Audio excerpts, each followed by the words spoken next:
I will open the Monday, June 3rd meeting of the Single Family Design Review Board. And welcome, everyone. We do have a moment for public comment. Anyone wishing to address the Single Family Design Board for up to 2 minutes on any subject within their jurisdiction that is not scheduled for a public discussion before the board on today is welcome to come forward. Seeing no one, I will close public comment. I have a question. Yes, ma'am. And maybe I'm not understanding. It has to do with agenda number 1. Yes, then you just, if you want to speak to any item on the agenda, just fill out one of the orange speaker slips and hand it to Michelle at the end of the table here. Oh. And then what will happen as we go through each item, there will be a point in the process where we open it up for public comment. Oh, okay. And you'll come forward and usually sit in that chair and speak into that microphone for 2 minutes. Okay. Okay. Let's see. Approval of minutes I move. for meeting of May 20th. We have a first. Do I have a second? Second. We have a first and second. This is for the agenda, right? And let me pull out my... we probably should do that before we go to the minutes. Shall we call roll, please? Sorry. Chair Lowry. Absent. Vice Chair Cleveland. Here. Bernie Weinstein. Here. Brian Miller. Here. Lisa James. Here. Jamie Pierce. Here. Jim Zimmerman. Okay, thank you. So we have first and second for the meeting minutes of May 20th. Item number 1 was 2425 Calle Andalucia. Does anyone have any changes, comments, additions? Number 2 was 3232 Campanile Drive. Any changes, additions, or comments? Item 3 was 527 La Marina Drive. Addition, comments, or changes? Item number 4 is 1164 Crestline Drive. Comments or changes? Item 5, 2230 Cliff Drive. Any issues, any comments? Yes, ma'am. Go back to item number 1. Oh, I'm sorry. Okay, going I'm too just fast. reading it right now. And the proposal includes, this is for 2425 Calle Andalucia, the proposal includes a new 268 square foot secondary deck. Is that, have we taken that off? Because that was controversial at the time that we talked about this. That was Or is that that's another property on the deck? next block. Oh, that's another property? That's another property. Okay, That's another property. okay. Thank you. Okay. For 5, 2230 Cliff Drive, no comments, changes. Item 6, 1702 Hillcrest Road. Changes or comments? Hearing none, chair calls for action and vote. All in favor signify by saying aye. Aye. Hi. Opposed? Abstentions? Chair votes in favor. Let's go to consent for whatever date that was. May 28th. Michelle. Do I have a first and second for approval of those minutes? I will first. And I'll second it. I have a So second. Now we go to Michelle. Okay, what's the date we're looking at? The I move consent to agenda accept the for minutes on Tuesday, May May 28th. May 28th Okay, thank you. should be in your packet. Item A, 1291 West Mountain Drive, is granted approval as submitted of the review after final.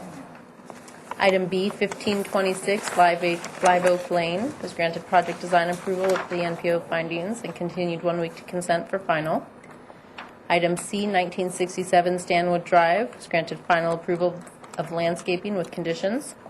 Items were reviewed by Fred Sweeney and Lisa James.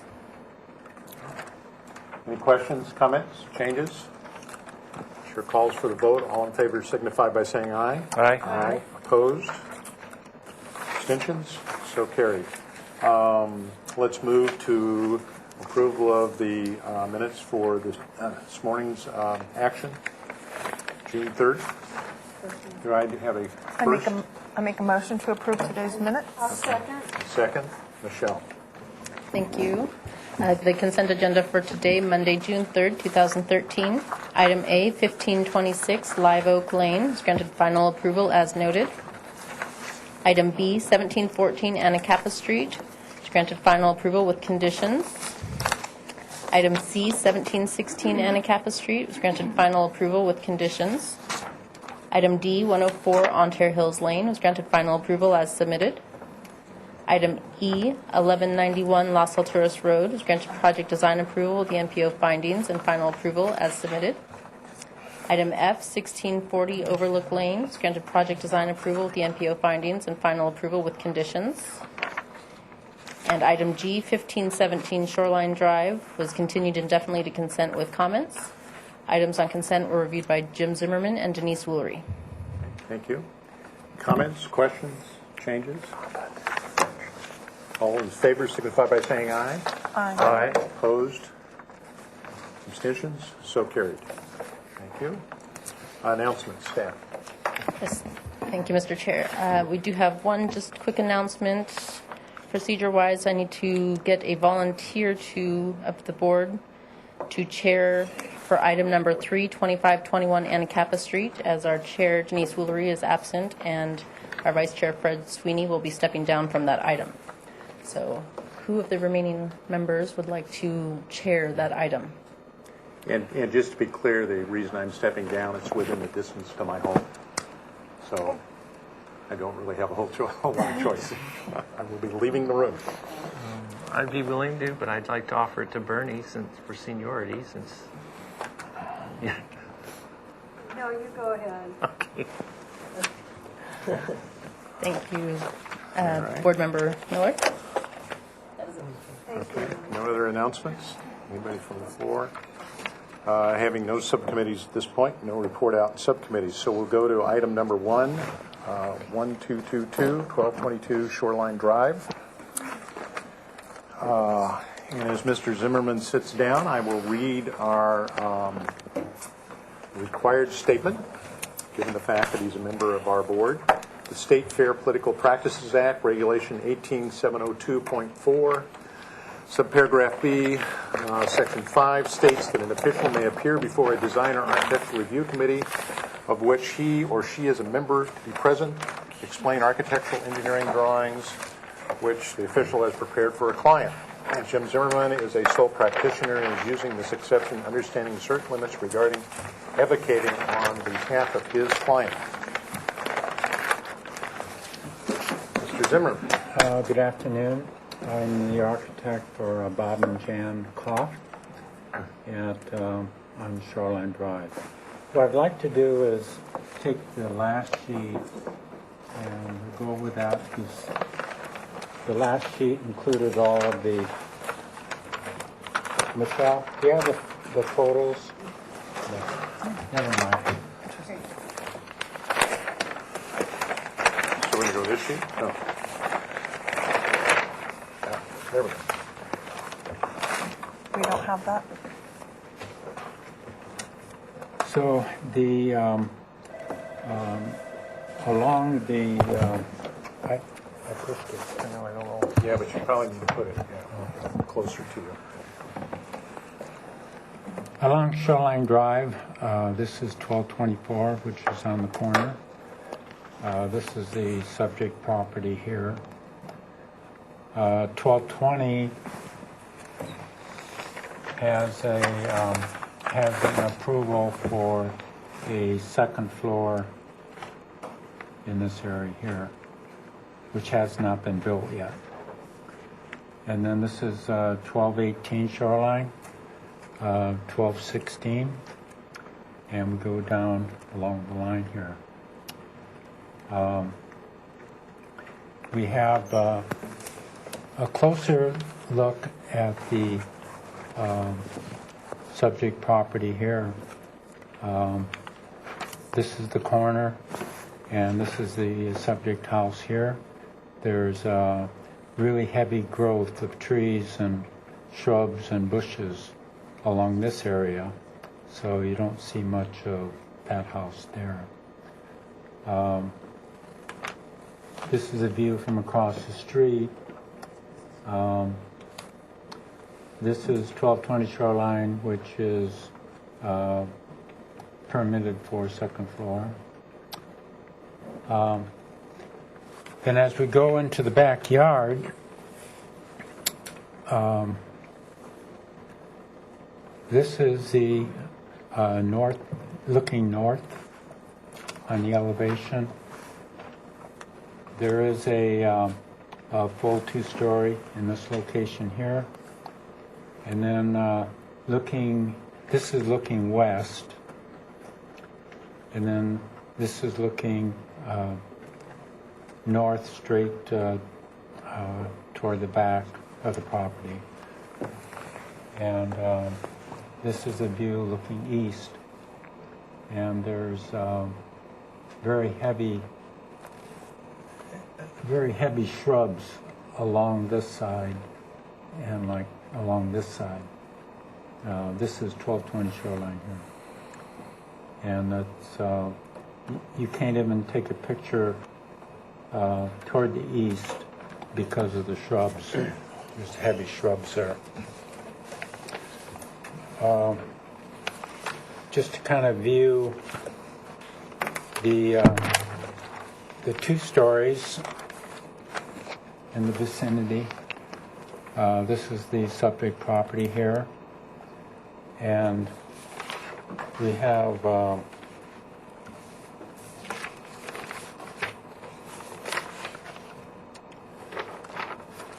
two stories all the way across the back. These three here have roof decks, which is here, and then this has a balcony all the way across the front. So they're actually looking over this property. So there are a lot of two stories in the neighborhood. This structure here, is that structure? Yes, yeah. The FAR calculation is 84.08 because we exceeded 84. It's listed as 85, but we're actually 84.08.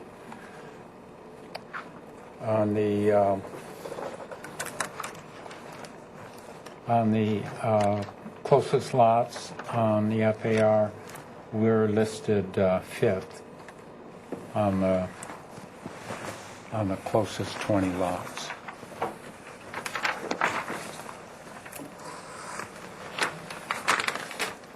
Okay.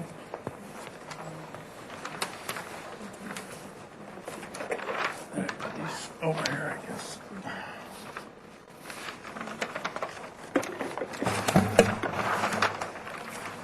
Well, this is the front elevation,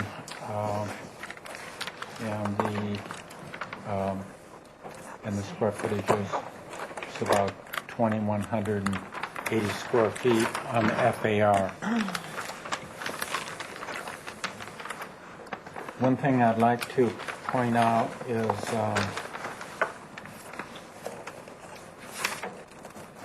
I happened to meet this neighbor at the city. Her name's Kathy, and I reviewed some of the windows that we have facing her property from the second floor.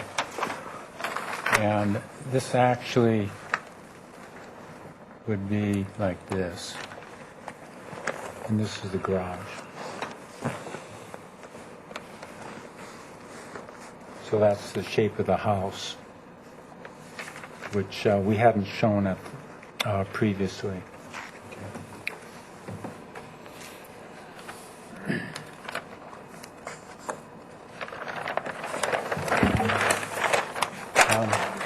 is the existing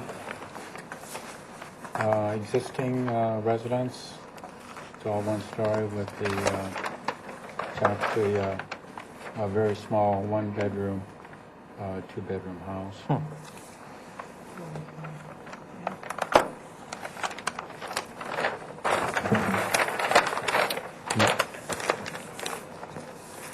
So what we've done is we have put the garage under the house. At this point, we have the driveway that slopes down, and we were able to get enough run on the driveway. The driveway is about 12.5%, and we were able to get a long run because the city has about 10 feet of right-of-way that the neighbors maintain, and we're allowed to slope into that right-of-way to get down below. We have a deck, second floor deck at this point, and which views their front yard in this area, but you really can't see much because of this thick hedge running down through here. So it really gives them a lot of privacy. So we have a hip roof here, and then a lower roof that runs up through the center of the property, or the center of the building. And then a one ground level patio at the rear. But it's nice to get the garage under the house so that you're not viewing garages and cars as you come up Shoreline Drive.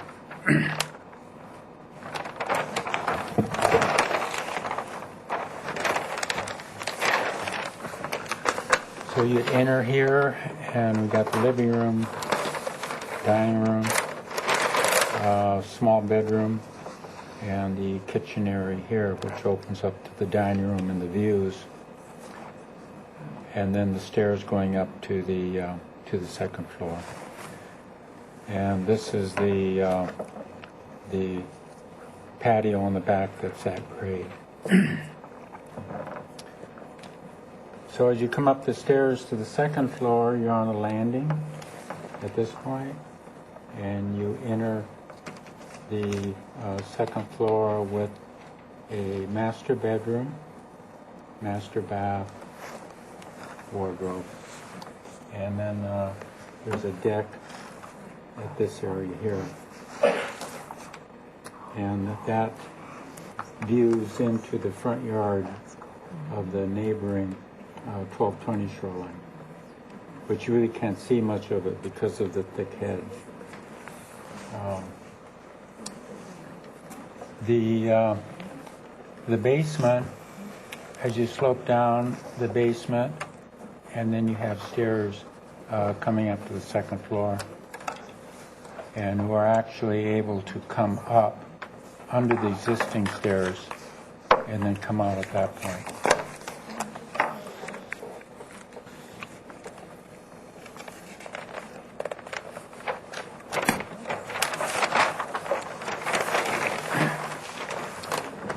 So this is the front elevation. There's the garage located at this point, below grade, and we have two hip roofs, which I think works very well because they're fairly narrow, and stay within the height limitations. And then having this sloping up between them, it keeps this element low. So you don't have one two-story roof running across. This is the second floor deck at this point. And the entrance with the master bedroom with a step out. This is like a step out balcony here, where they can open all the doors if they want, and then you'd have just a step-out balcony at this point. This is a view of the garage, which would be below grade. And then this is the living room up above with a step-out balcony. Excuse me. Technology. The east elevation, this is the covered deck at this point. And there's this works kind of neat here because I have like a shed roof coming off here that goes out about 3.5 feet. And that gives this area here coverage, even though it goes out 3.5 feet, without going into another covered, patio in the front. Here we have 2 small windows, and this would go into the dining room, and this is in the kitchen. The rear patio, we would have a partially covered back porch. It covers about 4 feet, just enough to give them coverage from the rains. It's like a big overhang coming out. And then this would be the back porch, the back roof portion, the small fountain here.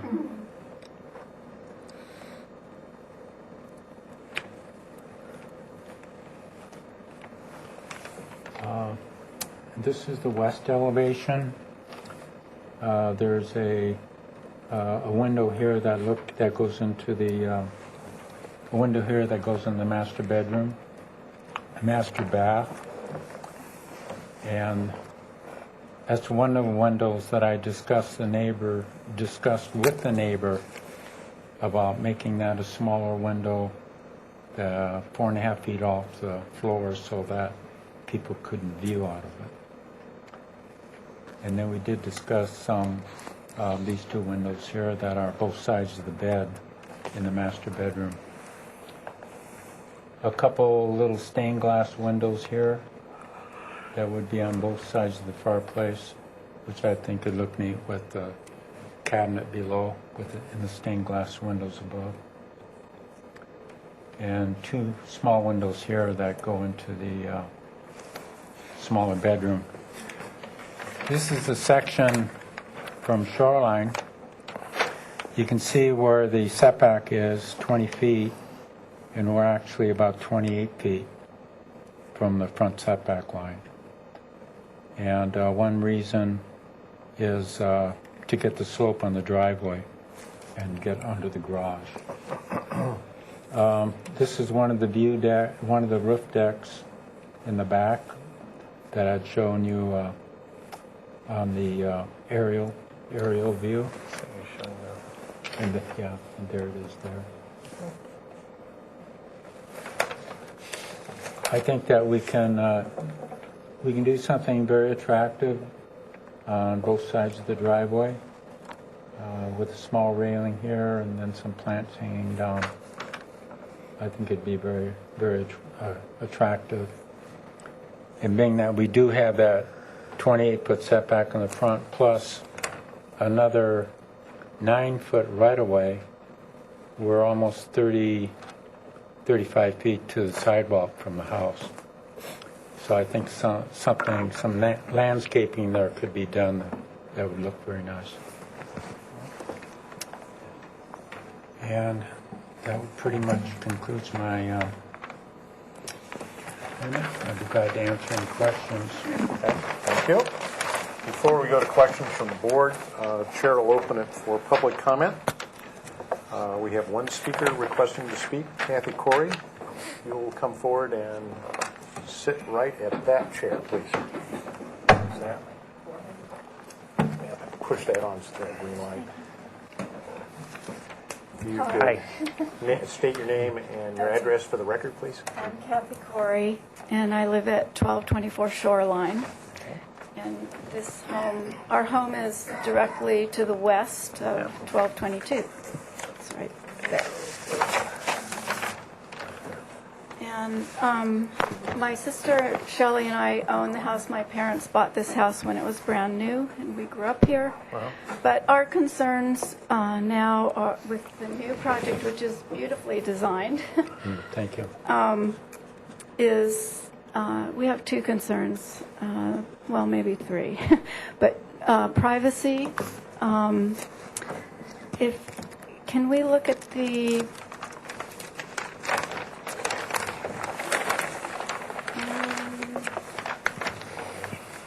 where it shows the relationship to our house on a different page? Oh, site plan? Yeah. Or the floor plan?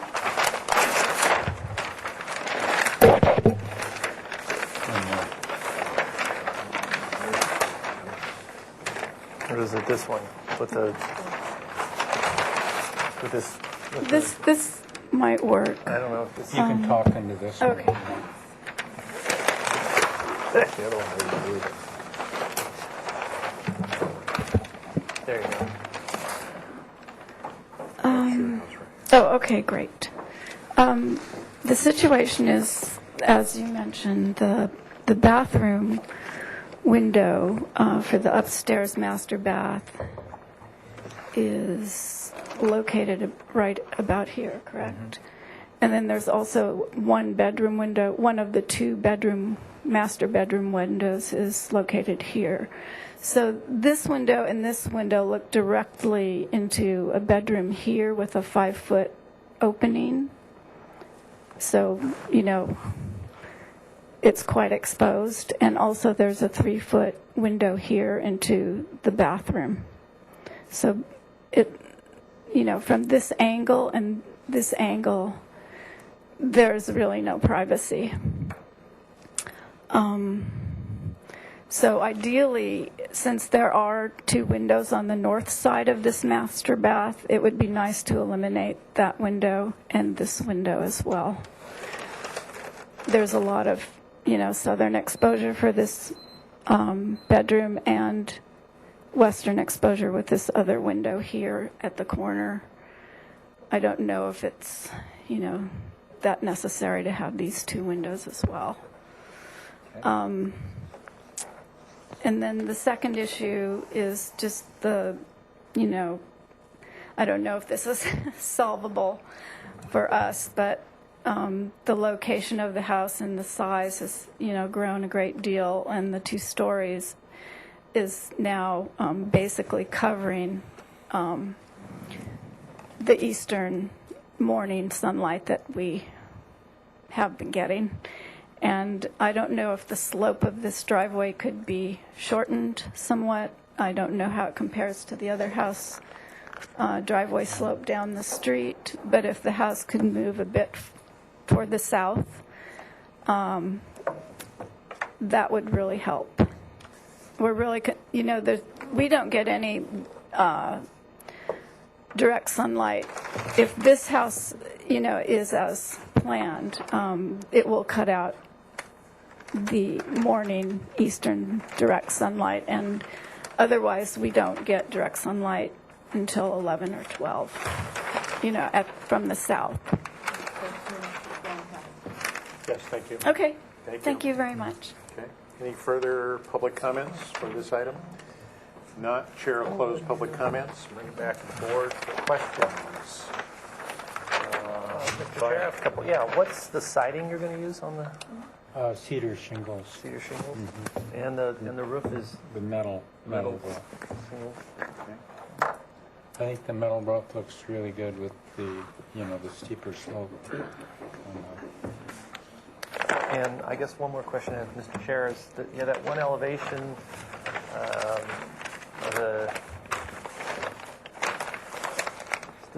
so the balcony is completely covered by the roof? Is that kind of Yes, what you had that's in mind? correct, yeah. So is there like a post in the corner that's holding it up? Is that? Right. I want to keep it right here. Right here. I see. Okay. Thank you. Okay. Bernie? You have questions? I don't have any questions. Lisa? Questions? No questions at this time. Jamie? I have a question. What is the slope of the driveway? It's 12.5%.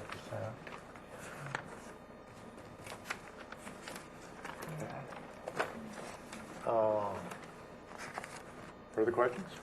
Actually, what's going to happen with the water that ends up going down the driveway? How You have are you going to a, collect that? You have a drain at the bottom of the driveway, A strip drain? and then that goes into a small pump, A sump? and that pumps the water up and out. Okay. Thank you. Thank you. Just to remind the board, this requires an environmental assessment, and it also has a planning commission review for coastal development permit. So we can only make comments today on any motion that comes to the floor.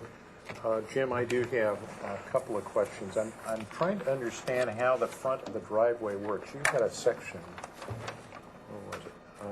Maybe right here, this one more. So this is the public walkway that we normally know about. Right. And then there's this easement, which I didn't realize existed. You're right So about the tip of that driveway will start right there and then go down. Right. And then what's happening over here on that wall? I know this is covered, et cetera. Is there any windows or shingles back in that wall? Yeah, back, there it is here.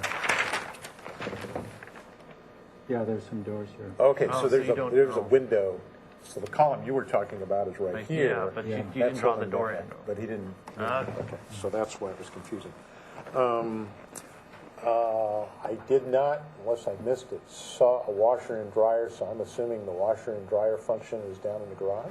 It would be, Down in here somewhere, maybe? yeah, we're going to put it, here it is. Oh, you're putting it up there? Okay, Yeah. I'm sorry. Stackable. Oh, it's stackable, okay.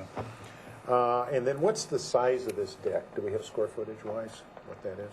Well, it's 11.6 by 13.3. So whatever that is. 44. Okay.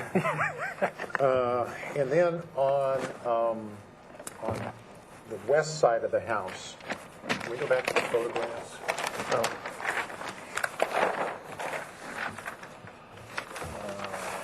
Let's see. So this is the house of the neighbor that just spoke. Yes. This big Hollywood juniper. juniper is going away, I assume, or is that on the other property? That's on her property. And how far does that go back? I mean, where's you had an aerial photograph somewhere. It's really spread out quite a bit. Oh, there it is. Okay. So that's what we're looking at right there. Right. But once you pass that, then there's no real hedges or trees. No. Once you get past that, you net. Yeah, okay. And then, am I looking at the elevations correctly? There's a skylight? I see a skylight. Yeah, That's a skylight? that's in the center, yeah. Okay. You see the aerial? Yeah. It's a ridge skylight that's in the center setback. Grab your picture here.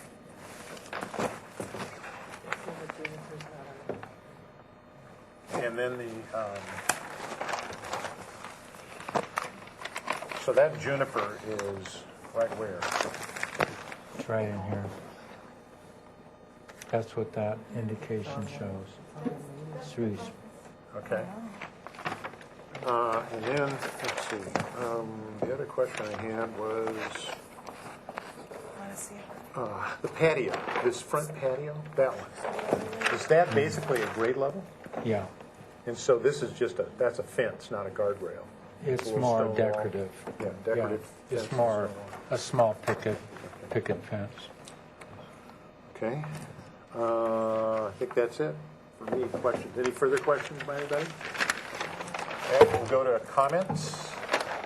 Brian? Well, yeah, Mr. Chair, I like the style of the house, but this is one of those situations where I think I need to go out to the site and get a little better informed. I hate to say this, but I'm just wondering if this is a story pole, because I don't really want to make any comments about the. I just want to see. I feel I need to see a better relationship of the property with the surrounding houses, and I don't really see it in these plans. So I'm kind of the style I like, but with the comment of the neighbor, I feel it would be nice to have like story poles or something just to see how it impacts the surrounding neighborhood. Simple. Okay. Bernie? Thank you, Mr. Chair, and thank you. Well, I'll give you the short version first, and then if we're going to do some more, I think I can keep going. But I don't think that this project meets our guidelines, specifically item number 2 and item number 6. Hold on. Did you put it on the mail?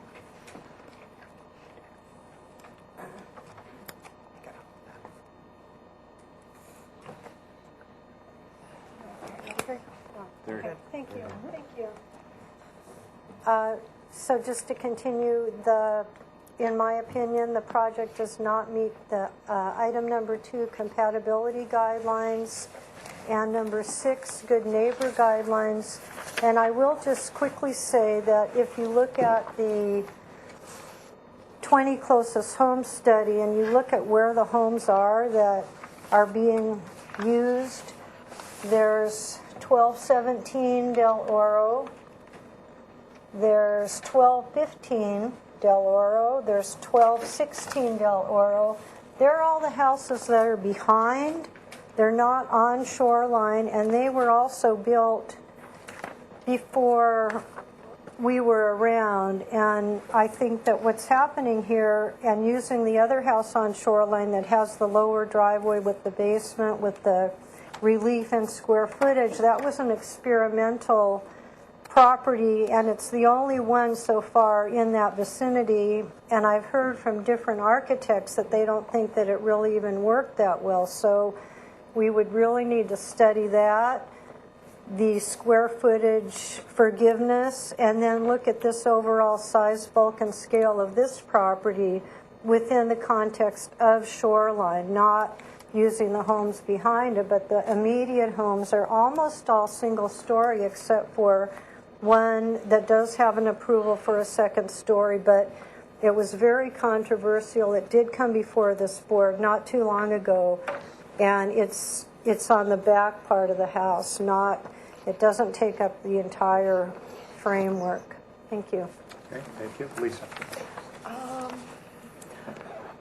I support the style of the project, and I also feel like a site visit would be warranted just to look at the surrounding views and Okay.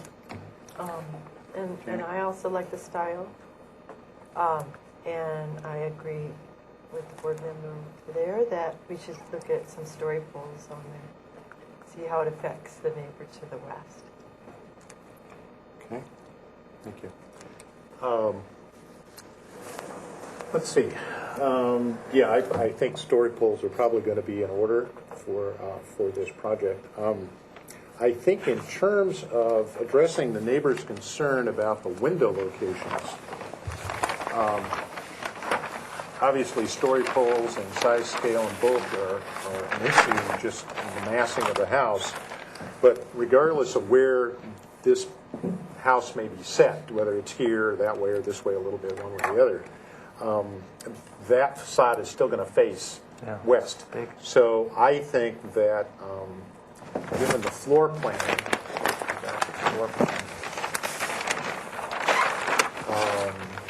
that since those windows are on two sides of the bed, I think those could be very small windows, very up high. In fact, I just designed a house not too long ago, same exact situation, and I put little 18-inch by 12-inch windows on each side of the bed up high, and they get light, but you can't really see in them. And I think the same thing could happen for this master bath.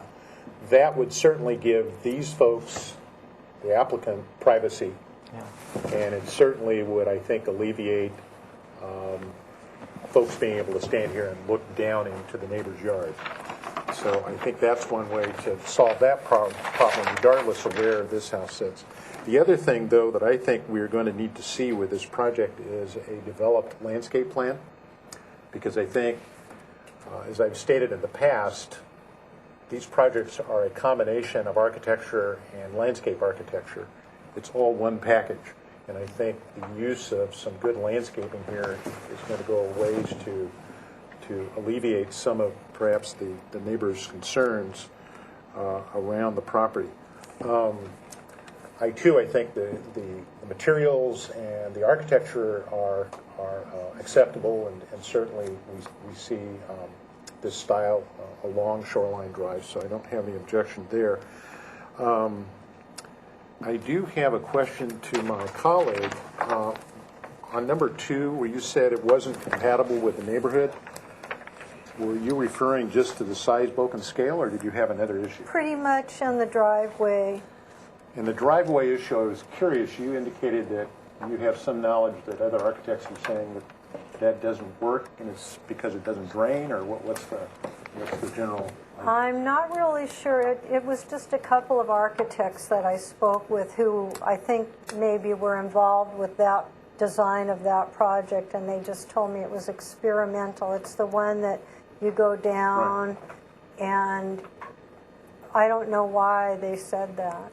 Okay. I'm curious because we do have some conditions in Santa Barbara. I don't know, haven't done any work along Shoreline Drive, but we do have other conditions where the water table is actually higher than the sea level.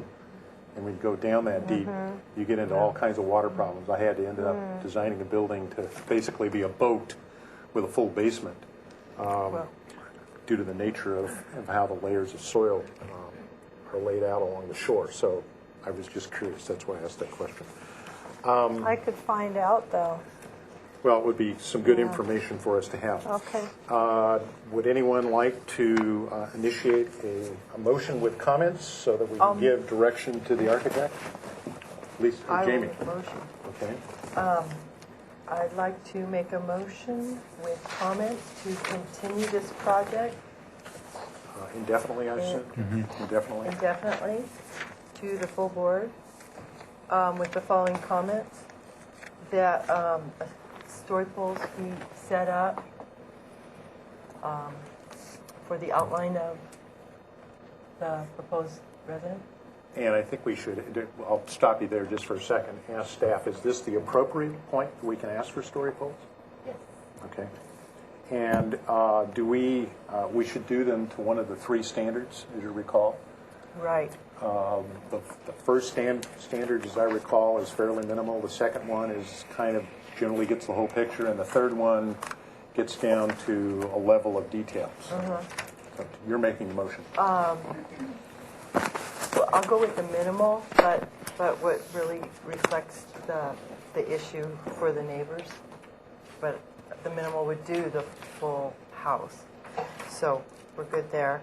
Also, I think the comment about considering, maybe consider other window options on the west side. And the landscape plan, having a landscape plan would be great. Okay. That's a motion. Do we have a second? I'll second it. Do we have any amendments to the motion? Suggestions? Okay. One question on the minimal standard, because I don't have it right in front of me, Michelle. You're looking at it right now. Does the minimal standard give us horizontals besides the poles? I don't remember what that is. Let's see. Basic level, minimum. Select the locations that the highest building elements is determined by the board commission, vertical poles only. So there is no Go horizontal. like that. All right. So it's just poles. So I'd like to amend the motion Okay. You want to do the standard level, which gives us horizontals? Right. Okay. to stand. Is that agreeable to the Yeah. second? Maker of the second? Okay, so the motion on the floor is to require story poles of the applicant. That will require a scheduled site visit, correct, for the whole board? Is that the intent of the motion? So if we can take that into account, I assume that will be based on the applicant's ability to get it all set up and notify the staff. And that the designer reconsider the second-story windows at the bedroom and on the bathroom, Yeah, she's already commented on it. right? Yeah. Yeah. Okay, I'm just repeating the motion so everybody's clear. Yeah. And the third item was providing us with a landscape plan, correct? That's all 3 items, okay. Any further discussion? All in favor signify by Could I, saying, oh, make I'm one sorry, comment? excuse me. Yes. Yeah, I'd like to comment on Bernie's comment. I reviewed both driveways with transportation, and they found no problem with the driveways themselves. I've nothing but heard great comments on that house with the garage underneath, so I'm surprised. Thanks, yeah, I'll You talk say to that. the architect, I remember who said it, because that was the only time I heard anything. 1220 Shoreline right next door, that is up for a second floor, approved for second floor permit, is a two-story in the front. Right. It's a two-story over the garage and then two-story, two-thirds of the way back, so that's all. Okay, and then just to remind particularly for the folks sitting in the audience, this board does not have the authority to deny folks that want to build a second floor. We do have purview over where that second floor might be placed. We might have some purview about how big it is, but the board has no authority to deny anyone to build a second floor. So I hope everyone understands that. It's not that some cases we might feel that way, but we're not allowed to do that. So the motion's on the floor. No Can I make further one more- discussion. Oh, I'm one sorry. Mr. Chair, board Yes. members, I just wanted to suggest, maybe I heard at the board a few comments talk about the style being acceptable. I just wanted to maybe suggest that you include that in the motion, because you're talking about Maker story of the motion want to poles. include that? Yes, please. Okay. Second agreeable? Yes, I agree. On the landscape plan, I would go through, the story pole situation before having to put a whole landscape plan together. Okay. Okay? Right. Good idea. That's fine. Okay. All right. All in favor of the motion signify by saying aye. Aye. Any opposed? I'm opposed. One opposed. I will vote in favor of the motion. Any abstentions? So carried, and we will leave it up to you to let us know when you're ready. Great. Okay. Thank you. All right. Chairman Sweeney? Yes, ma'am. Just briefly, my name's Peggy Burbank. I'm within the Development Review section of the Planning Division, and when this project comes in for its coastal development permit, I'll be the case planner, just to let you know. Okay. Thank you. Thank you. All right. We're going to go to item number 2, 2230 Cliff Drive. This project was last seen on May 20th, and we're here for a second concept review, comments only. Project requires an environmental assessment and a staff hearing officer review for requesting zoning modifications. And do we have a thing to read, Lori? Oh, I can read it. That's the chore. Okay.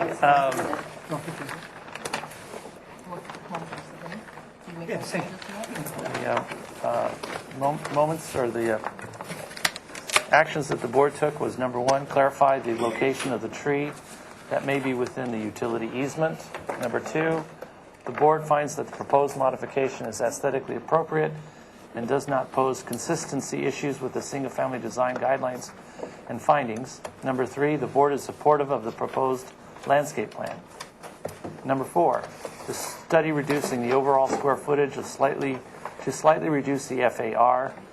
Suggestions to accomplish this include reducing the size of the master bedroom and the dining living room area on the first floor.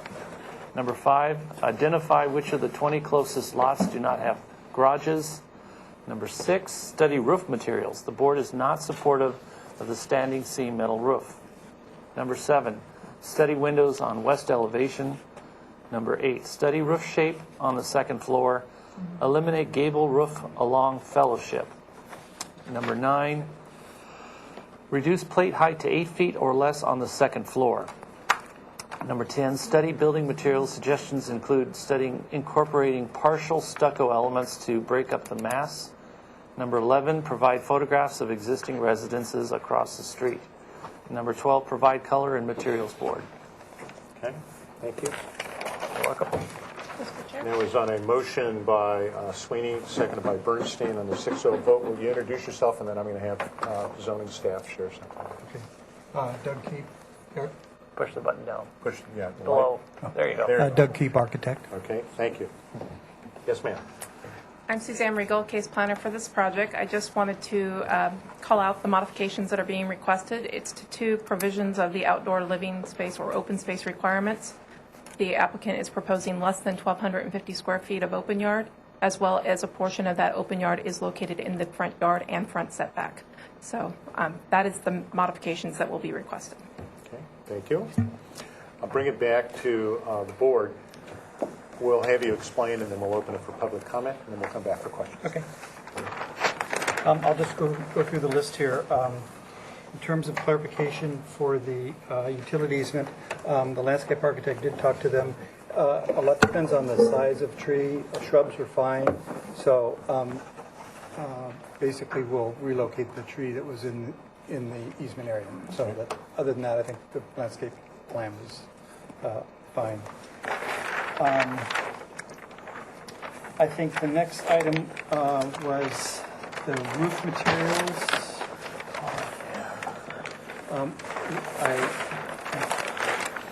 We changed the roof from a metal roof to a composition roof. Sorry, I'm trying to get it on television. Okay, go ahead.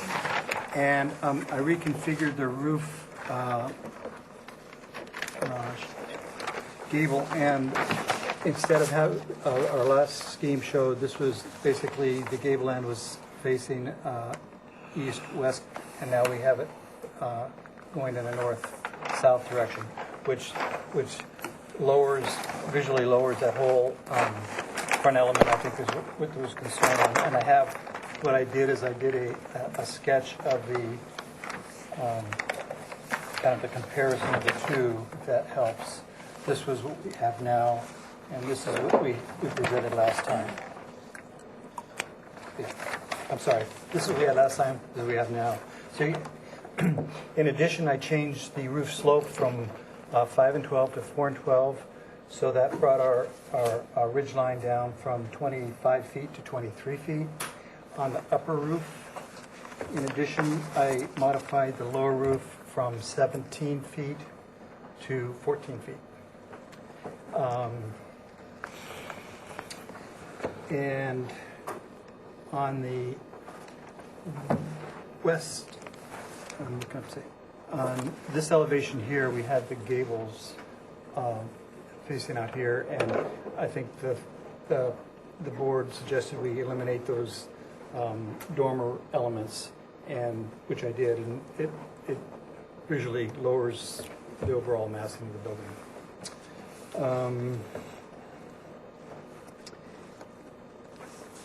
We slightly reduced the square footage. There's really not much to cut out of that, but we took about 35 square feet out.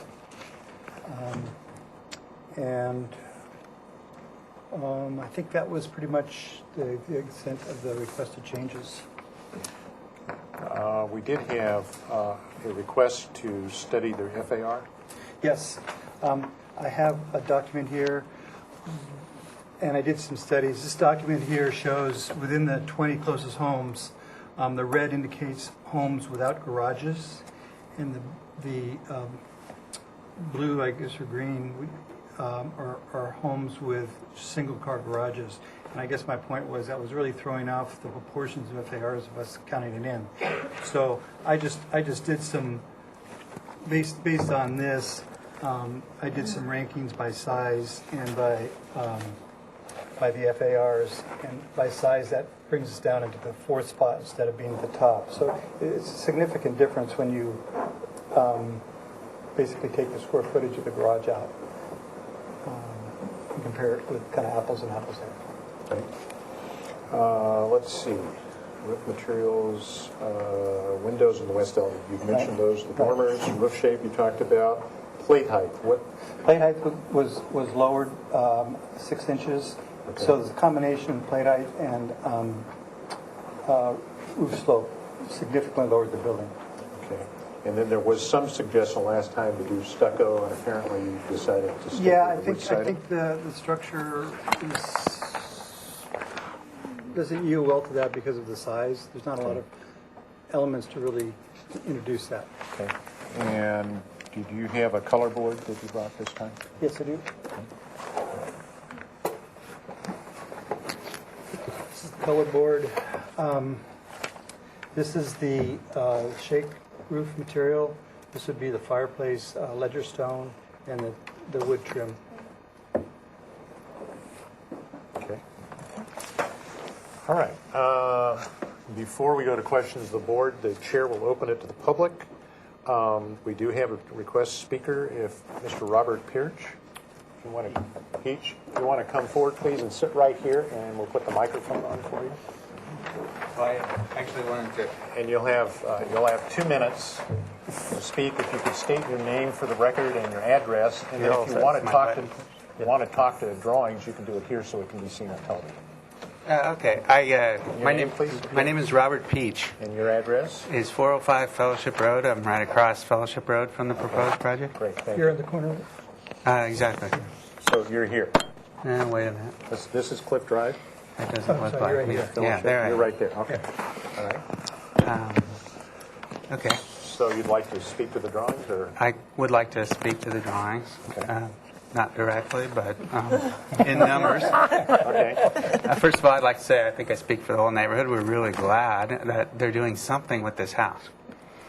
Okay. What I'd also it's a two-story house. There's two-story houses around it. I do have an objection to, I believe those red dots were houses that don't have garages. That's correct. My neighbor has a garage. This one. But I obviously have a garage too. I have photographs I can. Really? Yeah. I'm surprised. Neither of these. This has kind of a quasi metal carport. Okay. Well, I know he parks a lot in his Yeah, driveway, yeah. but I think there's one back there anyway. The thing that I really would like to say is let's preserve the open space if we can. I mean, obviously this is a massive house. He doesn't have a lot of room to play with here. He went vertical, but I believe that the variance of the modification is about the reduced open space to 1250, and some of it's been deferred to the front. And basically, I would really like to keep it in the back. I mean, this is Cliff Drive along the front. I don't think anybody's going to use that open space. I have some. I don't use it. But just to be clear, there is required open space under the zoning code, which is a restricted square footage, which is 1,200 square feet. But that, in reality, doesn't reflect what's open around the whole site. Okay. So what you're seeing here is this is the whole site that's in some form or another landscaped. What they're requesting for is for the official 1,200 square feet, which there's another diagram, That's right. Well, it's on the front. which is just allowed in a certain place. So there's kind of a zoning requirement, and then there's the visual, and the visual is this is all landscaped yard area. And, he's done a great job, great plans. My understanding was it had to be a 30 by 40 foot section of land in the backyard. Typically, that's what the zoning requirement is. Okay. And we'd just like to see that preserved. I'd like to see that preserved, I should say. Speaking strictly for myself. So, okay, that's fine. Thank you. That's that it? basically it. Okay, great. Thank you. Let's go to questions of the board. Jamie, you want to start? Do you have anything? Lisa, questions? Not yet. Not yet? Bernie? No, I don't. Jim? Right. No? I'm just going to go back just for the public's edification and for the previous speaker's edification, just to kind of go over this again. The open area that you visually can see is this piece, all the way around the house. You're required to have 1,200 square feet. And I believe, remind me again, is that in the backyard typically? Requirement? No, It could be anywhere on the It could site. be anywhere on the site. It just has to have a certain minimal dimensions. Mr. Chair, Okay, it's 30 by 40, correct? it cannot be located in a front yard, which is everything in front of that front wall that you were seeing along Fellowship. Is that in the setback or the front Front yard. property line? Front yard is greater than the front setback. If you look at the plans, you'll see that So there's is a that- 20-foot front setback, and the front yard extends to that first wall all the way along the Fellowship frontage. Okay. So generally, you draw a line out to that interior property line. and that open yard would have to be towards the rear or to So the side of the basically from house this point back. with no dimension smaller than 20 feet in any horizontal dimension. Okay. And generally, it's to the side and rear of a house. But given the constraints of this lot with the easements and the setback, they are not able to achieve that and have this size house. Correct. And as also I understand it, because of this easement line right here, that's the easement line, correct? That's the utility easement, not the city easement, it's the utility easement. You couldn't move any house, any of any size, past that line. That's correct. Right? So even if you had a 400 square foot house, you couldn't move it that way. That's correct. Not allowed. That's correct. So the only way you could achieve any kind of yard that would meet the zoning requirement, you'd have to be able to put it right here. That's correct. Because there is no other dimension for a backyard. Exactly. Correct. So, Mr. Questions? Chair, yeah, actually for staff, so can you tell us, after you studied this, do you support this proposal? Given the constraints of the easements and the fact that it has two frontages, staff is supportive of this modification request. We are looking for the board's comments on the neighborhood compatibility analysis with respect to open space to be included in your motion. But in general, we are supportive of that. We have talked to the applicant, and the fence is not going to be any taller than 3.5 feet along the edge of the driveway. So we're generally supportive. Thank you. I'll follow up on that. So just for the public's edification, the general requirement for that kind of size of backyard and square footage for the zoning is generally required because, I mean, I know what it says in the zoning code, but why does the city want that kind of open space? What It's an area for, individuals or residents to use as their outdoor recreation space. They can barbecue out there. They have, a private yard for themselves. In this case, it will be visible from the street because of the two frontages. But we felt that it was an acceptable location. But ordinarily, most folks like to have that in the backyard or To be more somewhere else. private. That's correct. Mr. Chair? Yes, ma'am. But if they were, let's say, to do the 3-foot wall and then there was some bamboo or there was, what? Within 10 feet of either side of the proposed driveway and a distance of 20 feet back from the front property line, they cannot exceed 3.5 feet because of the visual obstructions for right. I the see. vehicle over the sidewalk. Okay. Okay. So, any further questions? This is here for a second review. Again, we can only do comments this time around. The designer, Mr. Keep, did address the previous 12 comments or so. So the chair would entertain a motion to be made for any further comments. And then I'm assuming you want an indefinite continuance? Well, then we'll do the mod first, and then we'll come back. And then you'll come back, okay. So, given that, he's going to go to the hearing officer to get the modifications addressed, and then he'll come back to us. So, when he comes back to us, do we have comments or issues we'd like him to address? And that should be part of the motion. And you can also make a motion with no comments, but that's up to you. Okay, I'd like to make a motion to continue the project to the modification hearing and then to return to consent calendar with the following comments. Number one, we think that the revised project meets most of the NPO findings. We appreciate that the reduction in the square footage and the change in the roof and the colors are compatible with the neighborhood, and they are consistent and quality architecture. Did we have Now, comments? you just make comments, you don't have to do, you can do. Oh, I don't have to but you do don't that? have to do all that. Okay. That's for next time. Are you ready to make a motion? Because I don't know, does anyone have any other comments to make, or? So you're making a motion, so that's your motion so far. Okay. Okay. You want to add any other things?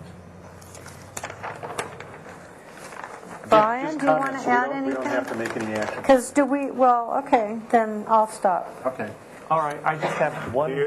Well, let's get a second on the floor. Do we have a second to that motion? Yes. Okay, second. Okay, now now discussion and comments. Just a question. I don't want to ruffle any feathers, but is this a story pole issue as well, or do you feel comfortable we can go ahead and make a... Anybody have an issue? Story poles? No? Yes? I was thinking of that too, just because I think we should really carefully think about every time. And it is close to the sidewalk. It is going to be tall. But You're in the middle of the motion. I don't, in this motion, well, I'd like to hear what the other members of the board think about that.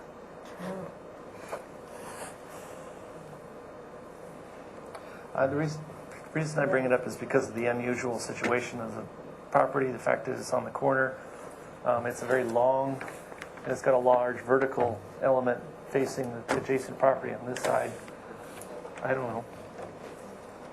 Okay, well, why don't I add that we put in Before you the... do that, let's read the requirements of a story pole, and then I know that zoning has... Requirements of the story. We had that book a few minutes ago. Let me just remind you, if we ask for story poles, this is what you get to ask for. Okay. For a full level set of story poles, all major building forms, corners, ridges, eaves, rakes, outer plate heights, and ridge lines shall be shown with vertical poles and string lines. In addition, stake and string or chalk the property lines where they are not clear and outline the building footprint with stakes and strings to chalk lines. All roof planes shall be outlined so to show the full body of the structure. So if there's a roof, that they're going to show all those points. All roof planes shall be outlined to show the full body. Mark all tree proposes to be removed with bright tape, so forth and so on. That's the full level. That's 3. That's 3, or A in our guidelines. Okay. Standard level is select building forms as determined by the board.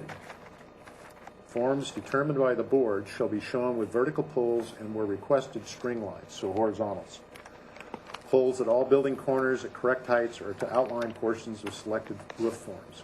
So that's the next level of story poles. So you should be clear in your motion which one you want. If any. Did we hear from the neighbors at all? We had the one Well, we comment a had- few minutes ago. No, but the other neighbor on the other side? We haven't heard from them. Did, Hold on just a second. did anybody talk to the neighbor on the other side? I have a letter from the neighbor Jason here supporting the project. Okay. That was presented last time. At the first review. Okay. So there's been no opposition, I guess. But, Mr. Chair? Yes. It is likely that when we heard from that adjacent neighbor that he's going to do a similar, if this goes through, it's likely that the one next door is going to be, it's likely similar. Well, certainly the next Well, door he neighbor said at he some was point going to could do something, yeah. Okay, so there is a motion on the floor. It was kind of halted in the middle of that discussion about story poles. So does the maker of the motion want to add story poles to your motion? Okay, yes, I'd like to add the second, the middle one, to be the standard level to be included in the motion, and we'll take a vote on that and see if it's Well, wait a minute. supported. No, you have a No? motion on the floor. Okay. If you want to include it in the motion, fine. If you want to, the way to do this is you can either add it to your motion, or you can withdraw the motion, and then we can just decide on story poles all by itself. And then Okay, we I can make a- withdraw the motion. Okay. So second, want to withdraw your second? Yes. Okay. So then what you would do is make a motion just on story poles. Then we can do a second motion on the general comments. Straw vote. Straw Straw vote. vote. You can do a straw vote. So Okay, all those in favor of doing story poles to the standard level, which is the middle level for this project, straw vote, raise your hand. Okay. And I would vote no. so what was that? So we have a majority. Okay. Okay? So now you can make a motion, and you're probably comfortable including story poles. Mr. Chair, Yes. I do need comments about the neighborhood compatibility use of open space and land as it Okay. relates to the modification. I just wanted to clarify that. In other words, are we comfortable with this request for the 1,200 square feet being here? Okay. So you can now make a motion. So, Do you have, did you type in already what I said for the first go-round of the motion? And if so, could you just read that back? Thank you. Continued indefinitely to return to consent with comments. Project meets most of the NPO findings. The board appreciates the reduction in square footage and the change in roof. The colors are compatible with neighborhood consistency and quality of architecture and to our standard level story base. Okay. What was the last sentence? The standard, and we To the standard level. support, and so then we would need to add, the board feels that due to the constraints of the lot and the recommendation of staff, the modification request is reasonable and conforms to our guidelines. Okay. That's the motion on the floor. Does everyone understand the motion? Yes, I have a question. Further discussion? Yes. Yes, so you want it to go back, using story poles, does that mean it goes back to consent, or how do we manage that? Yeah, we'll have to come back to the full board. So we would need to modify that motion to return to the full board so that we all have a chance to go look at the storyboards. Okay, and is this a scheduled visit, or is this all on our own? How do you want to do that? On our own before the meeting. Mr. Chair, if we just might clarify for the board too, do you want this to come back to you with story poles before they proceed to the modification, or can they go forward for the modification and then before they come back to full board, do the story poles? I would prefer to go to the modification, get that, and then we'll continue on with the development. I think that'd be a logical step. Okay. Is that agreeable to you? Yeah, I think either way, you're going to try to probably get that, so, okay. Okay. All right, everybody clear? Further discussion, further questions? Chair calls for a vote. All in favor signify by saying aye. Aye. All opposed? Chair votes aye. Abstentions? So carried.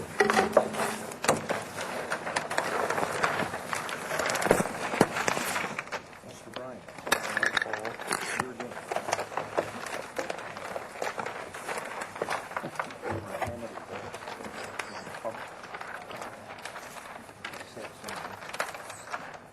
Or if Jim wants to.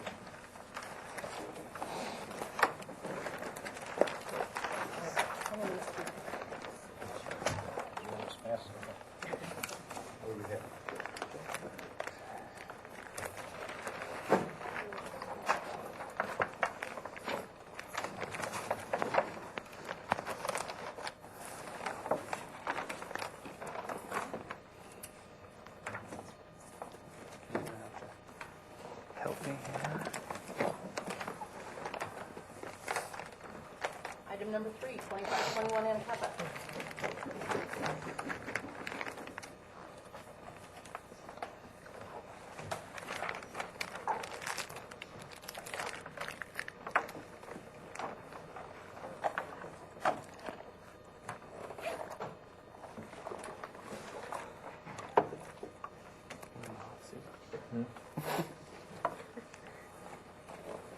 How do you do? Brian, where's your microphone? Okay. I got it right here. I think we're on. Welcome. You could state your name and your project. My name is Travis Colburn. I'm an architect. This is my client, Dave Gladstone. Nice to meet you. Welcome. The property at 2521 Anacapa. All right. You want to kind of go through your project and Sure. tell us what you're going to I do? can, Oh, we go this way? Oh, okay. All right. That makes it easier. these are the same. So these little icons indicate where the pictures were taken from. Okay. So this project is located at the essentially the corner of Anacapa and Constance. And Anacapa is can be quite a busy street. And so this is actually 3 houses to the Go on. west Go on. of Constance. Quickly. I'm just giving you some background. Sure. So there's an existing small single-family home here, 1 story, and there is a detached accessory building which has an existing 2-car garage and an existing accessory use space.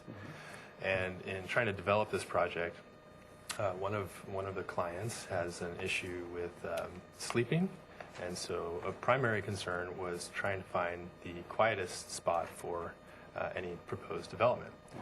as well as considering all the neighbors equally. And so, to me, the most logical space for that to occur is essentially right in the center of the property, and it's pretty much equidistant from every person's property line. It's about just a hair under 20 feet here from 20 East Constance Avenue. It's just under 20 feet from 2525 Anacapa Street, and it's the proposed work is approximately 20 feet from 2515 Anacapa Street. So we are proposing a second-story addition to the accessory use space. That accessory use space is it's indicated as 500 square feet in the paperwork, but it's actually just a hair under. And that's pretty much it. My elevations will show that, but you will not likely be able to see it from the street. Although it shows up in elevation, when you're actually looking at it from perspective, it won't be seen from the street. It'll obviously be seen by each neighboring parcel. It's just the nature of what it is.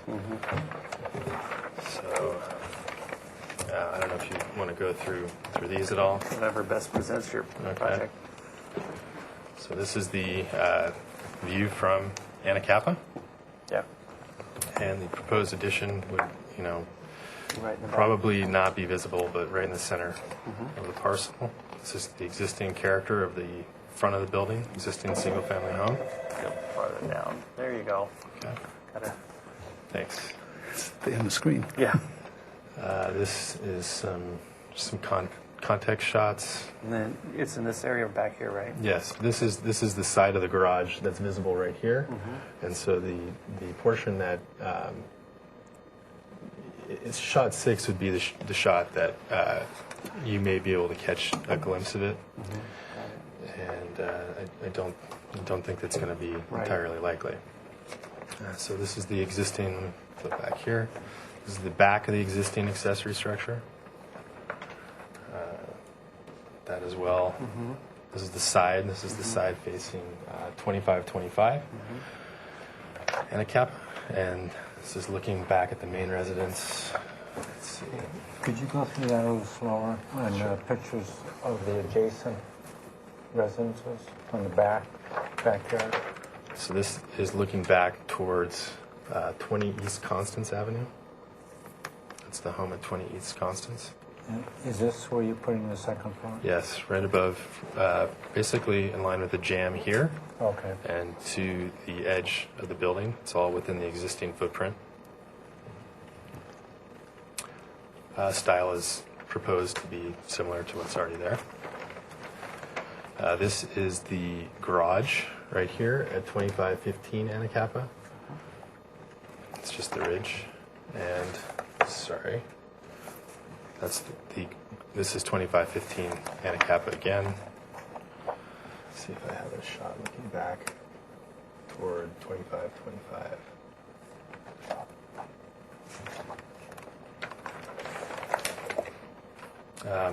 Sorry, but there's a relatively high edge here, and there's not a lot to see from looking towards 2525. Okay. Let's see what your elevations look like. Sure. So elevations are.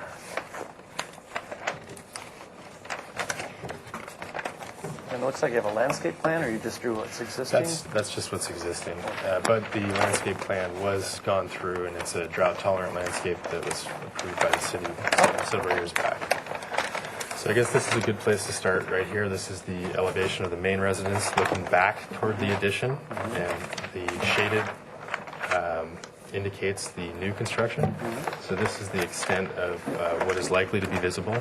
Like I said, this is a 2D elevation, and I don't think it's going to be visible from the street.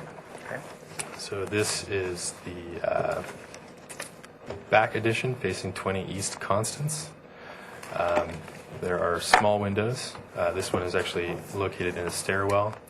These that face the neighbor, they have an inner layer which obscures the view directly but allows for view at an angle, and I can show you a sample of that. Okay. This is the view that faces the main residence. There's a small Juliet balcony, and there's a French door in the new construction. This is the elevation that faces 2515 Anacapa, and we've tried to minimize the windows, keep the windows as small as they can be. These would have the inner layer that obscures the view. This elevation, actually, I've raised these windows up above the normal head height of a window. They're up about 7'6". Okay. They're small, and the idea was to consider the neighbors to the northwest at 2525 Anacapa. Some additional parameters. The design, we're keeping the existing plate height, which is at a code minimum. And the new plate height is going to be 8 feet, or is proposed at 8 feet. And the 5 and 12 roof is matches existing. The style is largely similar, although this eave detail is different from what is existing. It'll probably replicate that as the design progresses. Why do you say that? Just to match what's already there. Oh, so you're saying you don't like this, or I don't? That's not the. I think it should match what's already there. Okay. Great. That's your presentation? All right. Yes. I'm Suzanne Riegel, case planner for this project as it goes forward to the staff hearing officer. The project as proposed is requesting alterations to a legal non-conforming building. The garage and accessory space that is located in that detached building is located within the interior setback, and the proposed addition is altering the basic exterior characteristics of the existing building, so it needs a modification for that, as well as the reduction of the garage to one car space with the uncovered space. That is changing where the location of the required open yard is being provided, and they are just shy, inches away from having the 20-foot dimension from the edge of the accessory space to the interior property line, as well as the backside, I think it was the east elevation that faces 20 East Constance. They're roughly. This is the proposed open yard. It's 19 feet 10 3/4 inches. Yeah. This is from the survey, which is included. So there's about 4 square inches that are not in compliance. Bummer. Okay. Yeah. So I they're will not both be the very word I technical use. in nature, and staff is supporting both those requested modifications. Okay. Thank you. Great. Thank you. Okay, now I guess this is when we have people who have comments to come up and speak. We have a slip here from Joel Howell. Would you like to come up and speak? You would like to sit at this chair? Would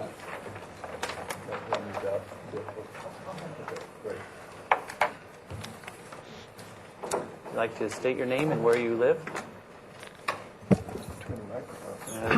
You're good? Yeah.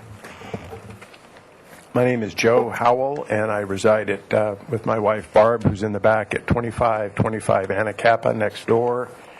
And I've handing out a couple of photographs. We have one more to give to Travis to Thank you. Appreciate it. see what we're doing.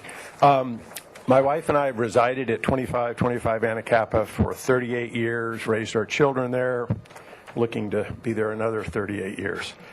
We met with Travis last week, late last week.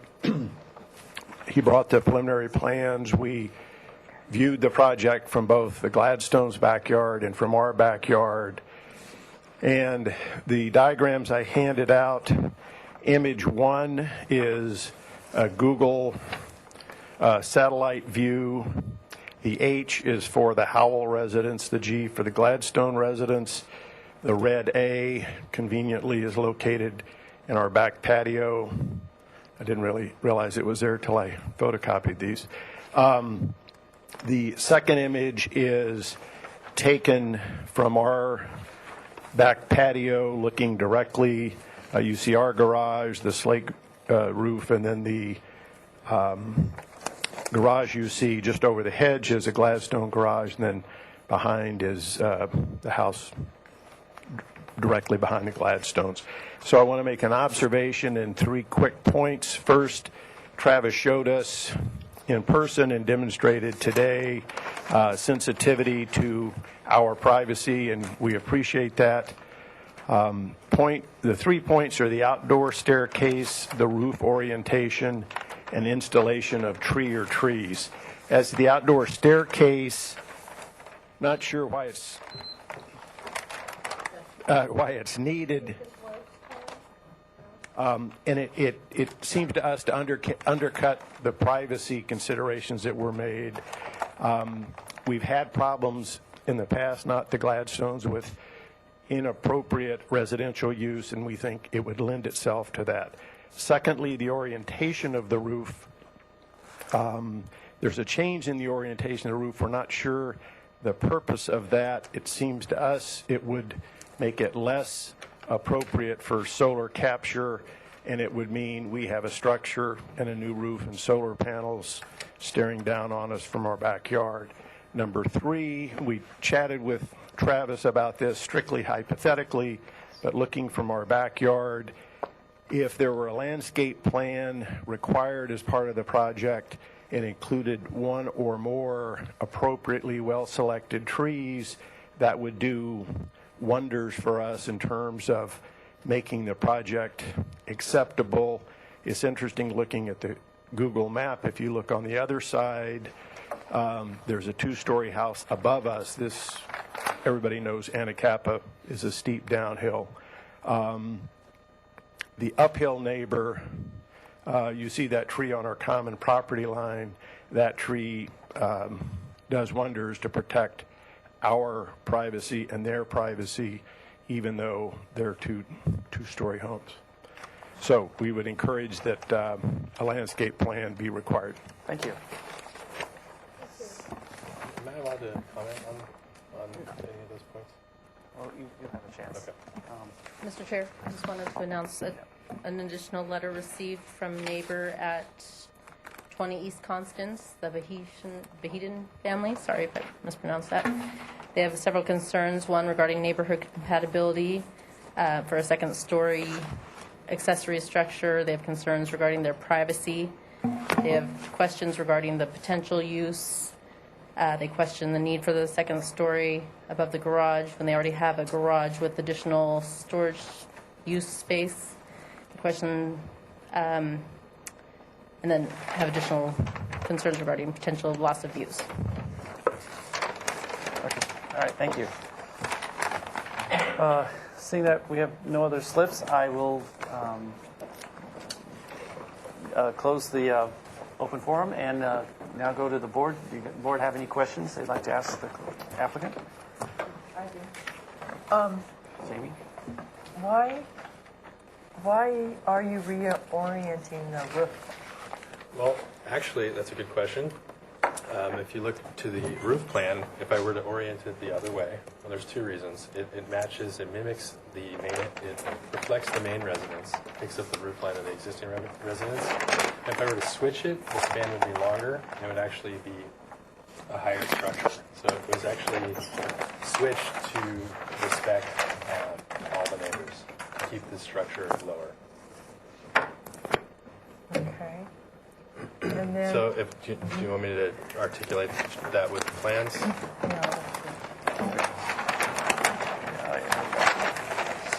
So if I were to orient it in this direction, it would result in a higher ridge. And it picks up the ridge line of the main residence. And then I have a second question regarding the stairway. Did you consider having an interior stairway?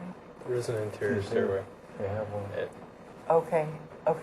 So is the exterior just for... It's just as an architectural element. Okay. And convenience. Anyone else? I have a question for Michelle. So what's the requirement on one covered and one uncovered parking place? That's allowed, isn't it? Yes, that is allowed when they have an required FAR of less than 85%. Yeah, okay. The uncovered space should then just be screened from public view. Yeah, okay.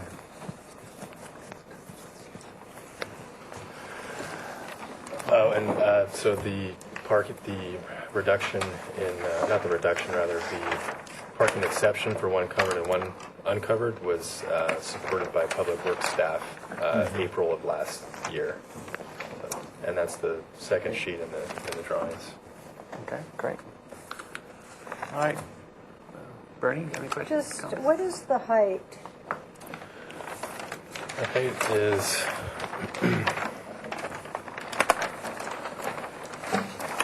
depends where you want to take The it from. tallest point.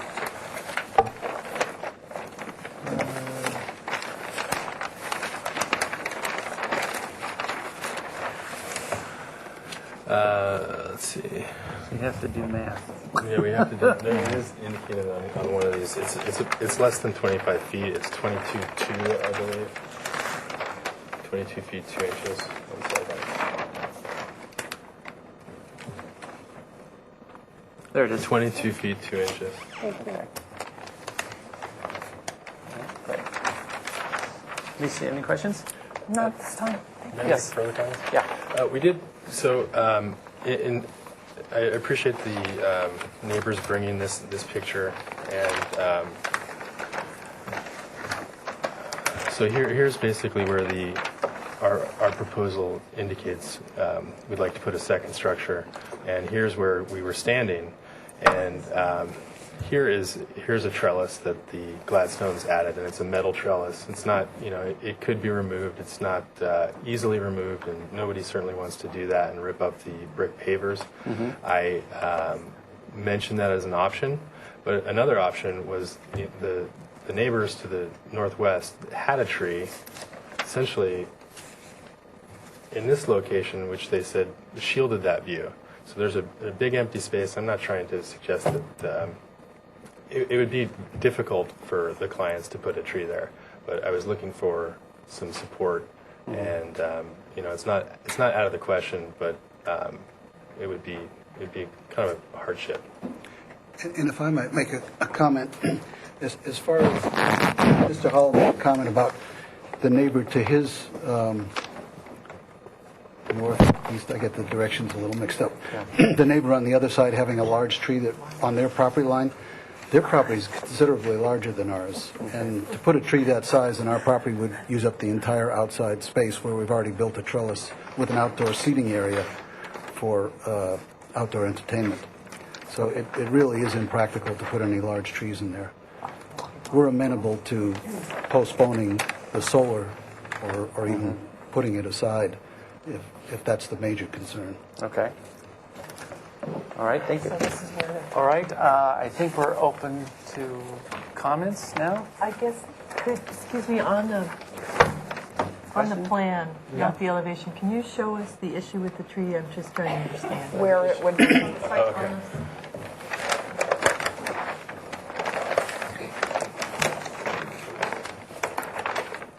The issue, so I think it's best shown from the second floor plan. So there's an existing, and this picture indicates it, or shows there's a metal trellis, and there's a brick hardscape.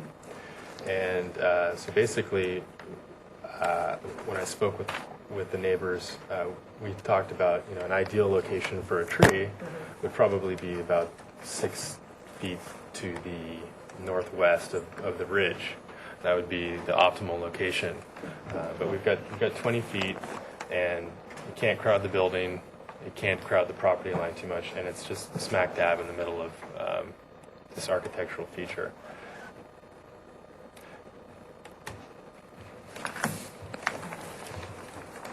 Okay. And just one more point, the exterior stair. I mean, if you look, I don't think the exterior stair is going to be visible from the adjacent courtyard. So I guess my question is, what was the reasoning for the two stairs? You have one exterior, one interior. It's just convenience. Convenience. There's a staircase down from the main house. If they were talking about planting along here. This is a nice area for them. Well, I to- also noticed you had the garbage cans underneath too, right? Mhm. There's a place to put the garbage, so it kind of camouflages that as well. So you added that as, okay. All right, comments?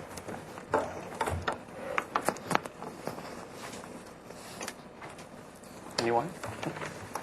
Well, I have one comment about the exterior stairs. It's such a small area that,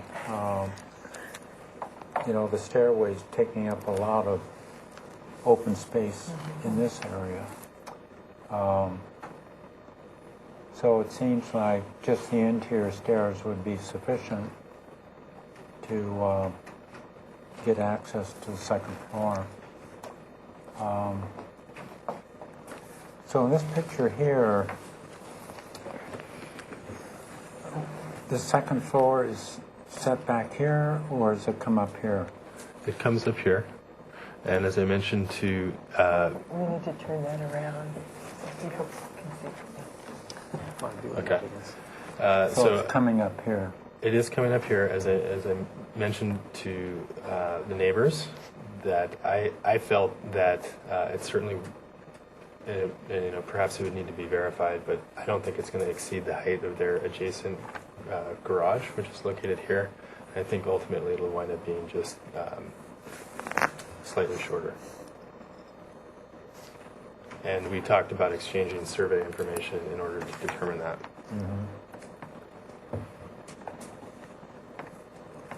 Okay. Anyone else? I have a question. All right. So how far does this trellis, I see that what are the dimensions of this trellis? Well, I didn't measure it because it's not a part of the project. It's existing, but just if you're looking at the second floor plan, it's probably 20 feet long by about 14 feet wide. Thank you, Mr. Zimmerman. Sure. Wow. What is that say? 18.6 18.6. by 15. Yeah.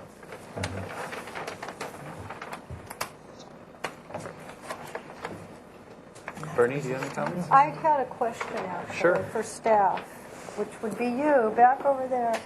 So, put on a different hat. I think I understood that what you said was it's a legal non-conforming building, but what they're proposing is supported by, there's no issue with zoning or any of that.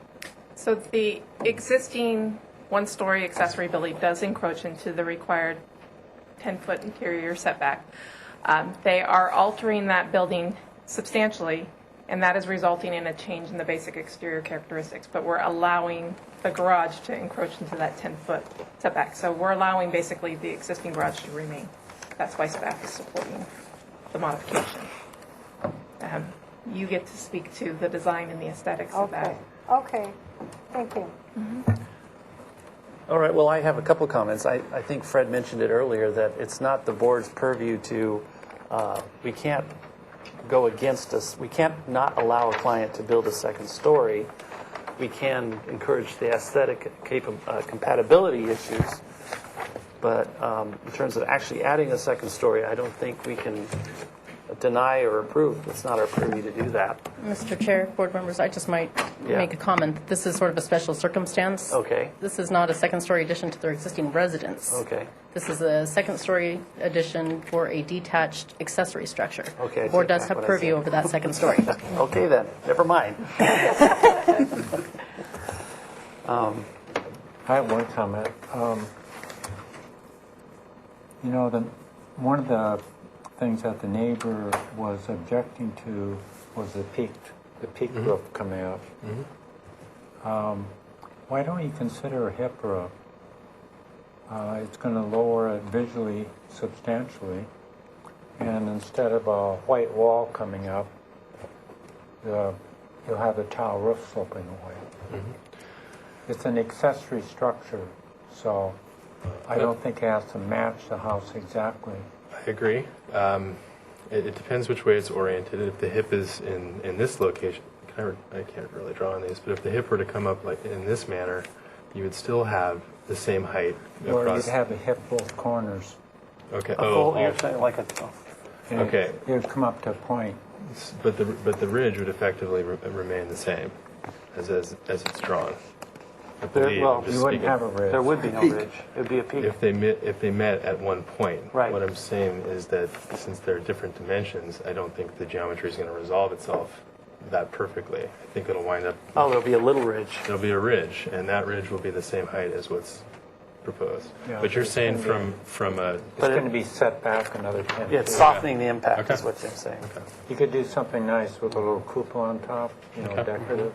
Mr. Chair, That, I'd like Yes. to know from the fellow board members if this is a case where story poles would be appropriate. Well, I was thinking the same thing. We've gotten a lot of projects coming up in the high-density neighborhoods. Very. Um, And then with the tall roof, and then if somebody's got the lights on, and then there, we might want to have a better picture of how tall it is and what it might be like. If I may. Well, actually, why don't you let us talk for a Yeah. second? So how does the other board members feel about story poles? I think it makes sense. And the reason we're agree. saying that is because of the fact that you're in a high-density area with a lot of neighbors, and this is also, from what I can tell, correct me if I'm wrong, it's you're introducing a second-story element that's kind of new to the area. No, Is the it halls just have one a second story. nearby? Okay. And the one on 20 East, This is second story.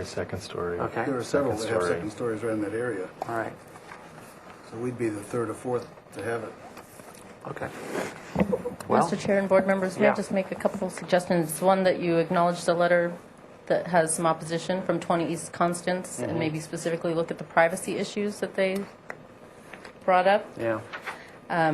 And maybe just question to the board the compatibility of the second story on a detached accessory structure. Can I make a comment about the neighbor's comment? Because I spoke to that neighbor. Not really. I don't know. Well, I think it might elucidate Okay, some all right. information. Go ahead. I spoke to this neighbor, I have a very good relationship with him, and have for a number of years, and I suggested that he talk to the architect. Yeah. Because I felt that he apparently had talked to a realtor who had set his mind on certain issues that were raised in the letter, and I said, well, why don't you talk to the architect? He's more than willing to sit down with you with the plans, and gave him the architect's phone number, and apparently he didn't do that, whereas the Howells did, and I think several issues that he raised might have been mollified if he had a chance to talk to them, because I don't think there are any privacy issues here. Okay. So I probably am in agreement that we do need story poles because of the consideration of the, and it gives us a better feel. That's my feeling on the matter. Anyone else have any more comments? Well, I think putting story poles up would be very simple here. Yeah. And then what you could do is possibly look at maybe reconfiguring your roof if it's sticking up too high from your neighbor. And I think with the story poles, you'll be able to, identify that. It'll also make your neighbors a little more comfortable too. So it kind of works both ways. I also thought that some consideration to the trellis tree thing should be thought out and considered by you. I mean, it is a request for them to be more comfortable with the second story, and it does not seem like a big request at all. It's a really big trellis, and maybe there's some way you can have both the trellis and the tree. Okay. I support my colleagues in having simple story poles, and I also would like to study the privacy issue and the possible placement of a tree either within or adjacent to the trellis to mitigate that, but I'd like to see it from the site. Okay. Would someone like to draft a motion? Comments only, or I guess, Yeah, environmental Mr. Chair, board members, we Yeah. would want to make first certain whether you want it to come back to the full board before going on to the staff hearing officer. Specifically, when you request story polls, I think that might be a good idea. And, or if you are comfortable with it, then you would want to make the modification comments towards this, for the modification. Okay, so someone Well, want Mr. Chair, before we make the motion, do we have agreement that we don't feel that the exterior staircase meets our guidelines? Because I know I don't think they do, but I'm not sure about the rest of the board. Well, you can, if you want to draft the motion, you can include it and Okay. see what the. Okay.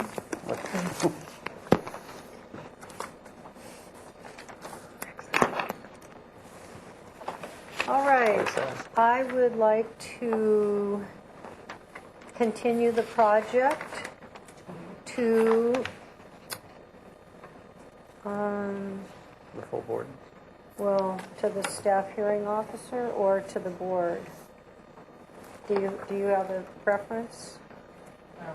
Or do we tell them? We tell them. I think that should be your decision based on whether you want the story polls, to view the story polls first before you Okay. proceed to the All modification. right. I would like to have it come to continue the project for 2 weeks or your indefinitely, and to return to the full board. We'd like to see the elimination of the exterior staircase and a resolution of the, what is that, arbor and the tree issue that you were... Trellis. And, Well, okay, continue.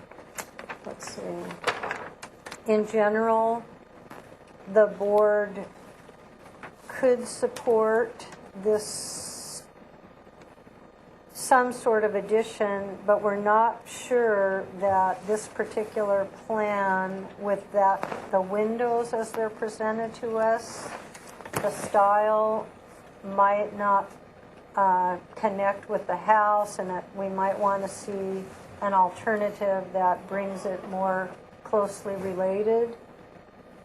Okay, that's it. Did That's anybody my bring up that issue?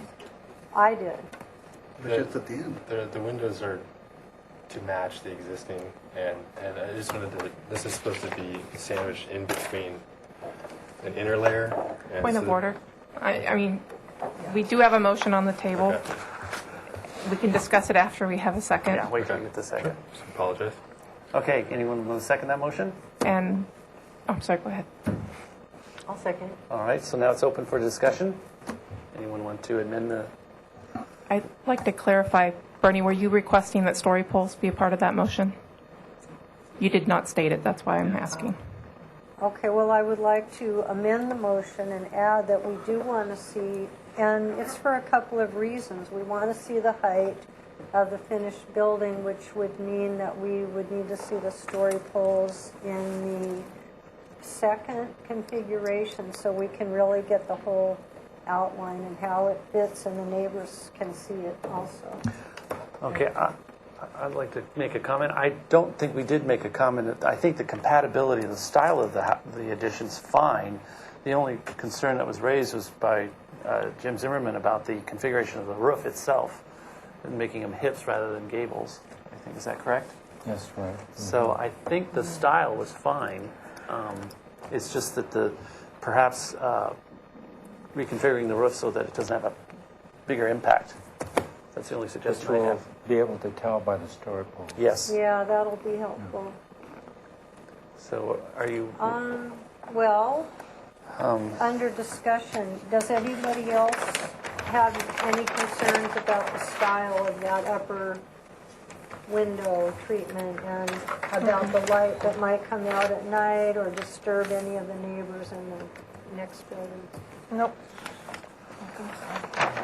No, I don't think so.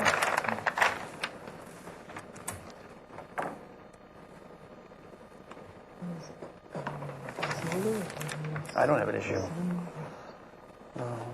Well, then, if nobody else does, then I can just take that part out about the windows. Okay. So that was the motion? Yeah, do you want to read it back? Yeah. Just get Or it? and you would, Mr. Chair, board members, I just wanted to make again clear that you addressed the privacy concern. Do you think that the neighbors, the second-story windows would impose a privacy impact on that neighbor at 20 East Constance? So which side of the elevation faces the neighbor? Let's look at that. I guess. This one here? Yes. Yeah, okay. So there is a rather large window here. I guess I would add, based on what Bernie said, that maybe this window here, I guess that's right in the yard. Well, that goes in, there's a stairway. So Yeah, there's another garage at 2515 that's Right. here, and the main residence is up. And if we look at the site plan,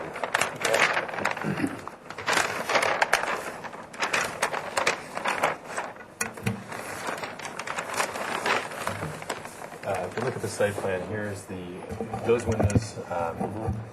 There's back there, right in this location. And their house is there. This is the main residence. Okay. And 20 East Constance is back off this side of the page. Okay. And so that one window is here. This other window is in the stairwell, so Yeah. nobody can look out there. Right. And as I started to say, and I apologize for being out of order, various windows are going to have this in between in between the panes of glass. So when you switch, it obscures the view. Oh, wow. And so, for instance, the ones facing 20 East Constance are going to have this one, and the ones that are facing 2515 will have the one that obscures it laterally.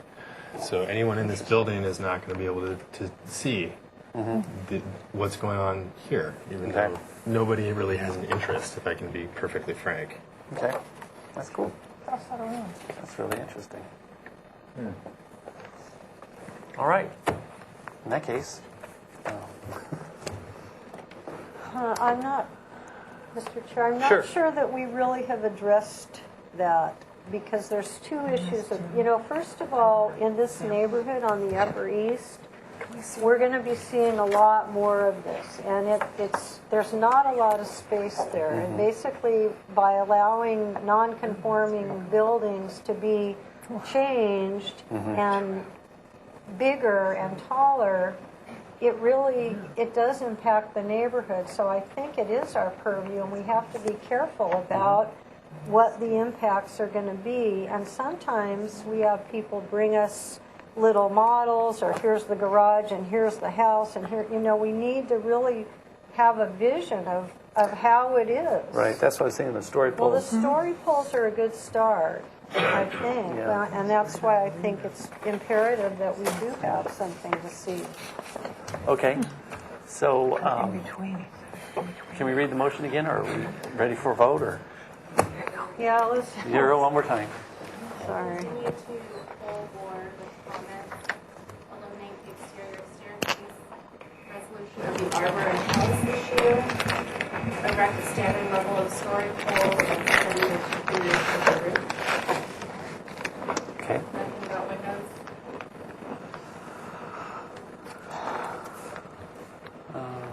Study the trellis tree. Yeah, she already mentioned that. She asked, is there anything about the windows? Does anyone have any comments about the size of the We windows? could maybe just add that we'd like to see somewhere in the plan or some type of a drawing that shows how those really work, rather than just the little sheet of paper and you telling us, but show us something. Sure. Here's what the building's going to look like. Great. This is what the light's going to do at night when the neighbor's here and somebody's in there. What happens? Well, I think you're introducing something completely new to us. It's really interesting as well, so you'll be kind of elucidating, educating us as well. This is an interesting product. So, all right. So you have to vote.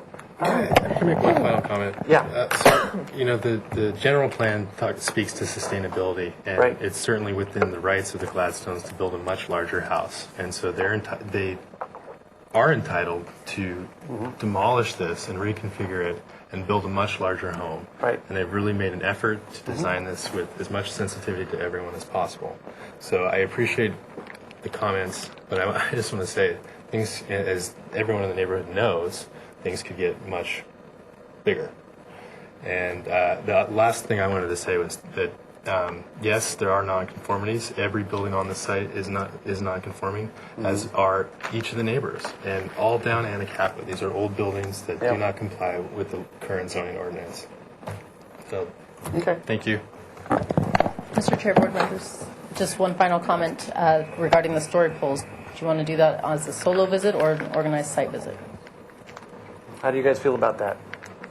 Because we've got 3 projects now so far. Yeah. I think we should. I think we can independently fit it into our schedule. Well, the only before question the I have meeting. is it's in the backyard, so I think we need to have a planned visit. Well, since we have 3, maybe we can lump them together and all go. Is that possible? Well, that will be up to the applicant. Yeah, it might be hard to coordinate 3 different things. Yeah, that's true. But I think this should be one where we all come together. Yeah. Yeah, I think that makes sense, because then Okay. Travis can point out. Motion second, we need a final vote. Okay, all those in favor? Say aye. Aye. All those opposed? Okay. Thank you. The motion passed. Thank you. Just one comment. The neighbor, on the eastern side, from the east constitution, Yeah, you know, but we don't. Yeah. We don't. Yeah, thank you.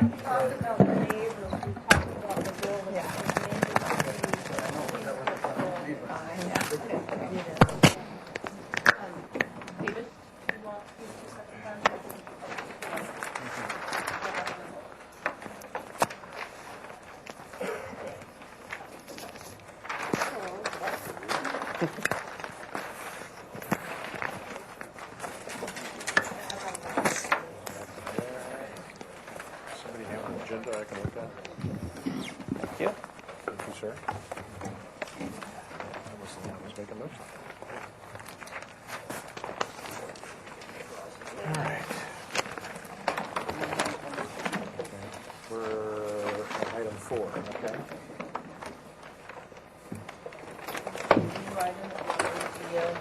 Okay. So we're at item 4, 1576 La Vista del Oceano Drive. This is here for concept review on a revised project. Action may be taken if sufficient information is provided. Michelle, do you have? Yeah, Mr. Chair, just as the description states, I just wanted to make clear to the board that this project is coming forth on its own interest to revise the project. This project does have a building permit for the approved project, which was approved back in 2005 or 2006 by the Architectural Board of Review. And that house at that time was for, or the house that has a building permit to build is a 3-story house with approximately 4,000 square feet. And the revised project is reducing it to a 2-story house and approximately 3,500 square feet.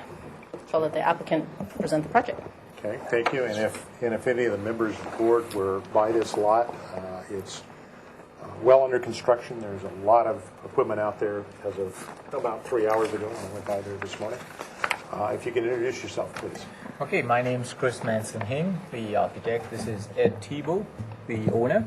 And Mr. Tebow is also is the owner of this property and lives at this property right now. And these are the 3 properties in that development that share that common driveway easement and are under construction. So what we'd like to do is to present what the existing permitted project is before flipping to this. Michelle, is it okay to roll out the set of the existing? The site is in construction right now, and perhaps you can just share what's going on with the Right. site currently. Right. Just make that quick because we do have them in the elevations of the Okay. Okay. So.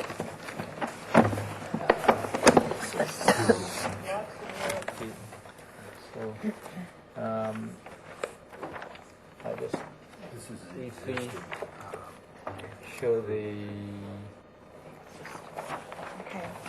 So here are the 3. These are the 3 lots here, and this is our project over here, and this is Mr. Tebow's house over here. So this is the project.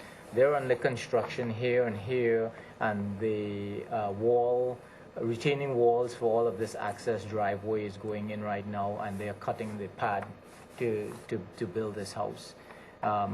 So this is the project that was permitted already that Mr. Thibault bought. Okay. If you we have the outlines on this drawing, but if you'd like to see the actual design of it, you could let us know and we can open that out for you. So what we have done is that we have kept the same footprint generally. It does not, the original design does not have these little zigs in it. We think that of course you can get more of a straighter side profile if you orient it so that it's more parallel with the setback lines.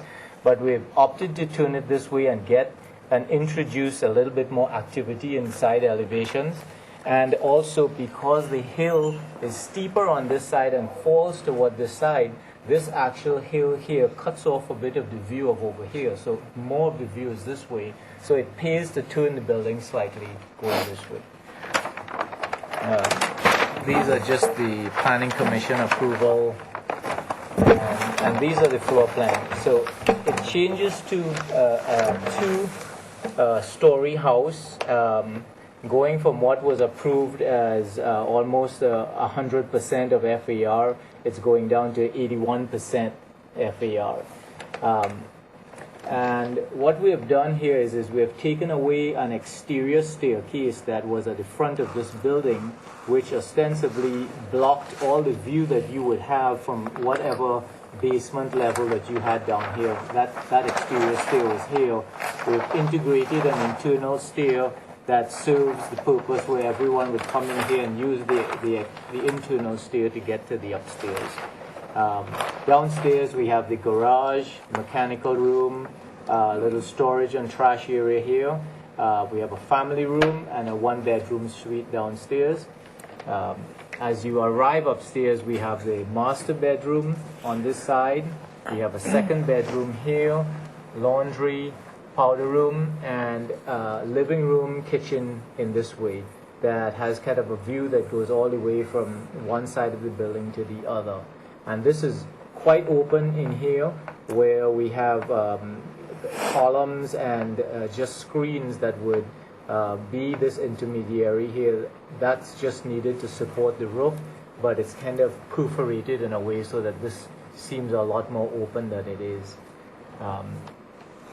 So here's your roof profile. It's based around one main roof that is on this shape that follows the contour lines of the building, with these two hipped elements coming out facing the downhill side.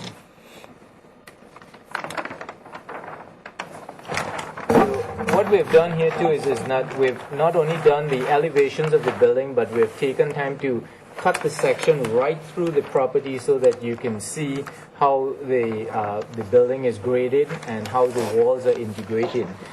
This is the view of the west that faces Mr. Thibault's side.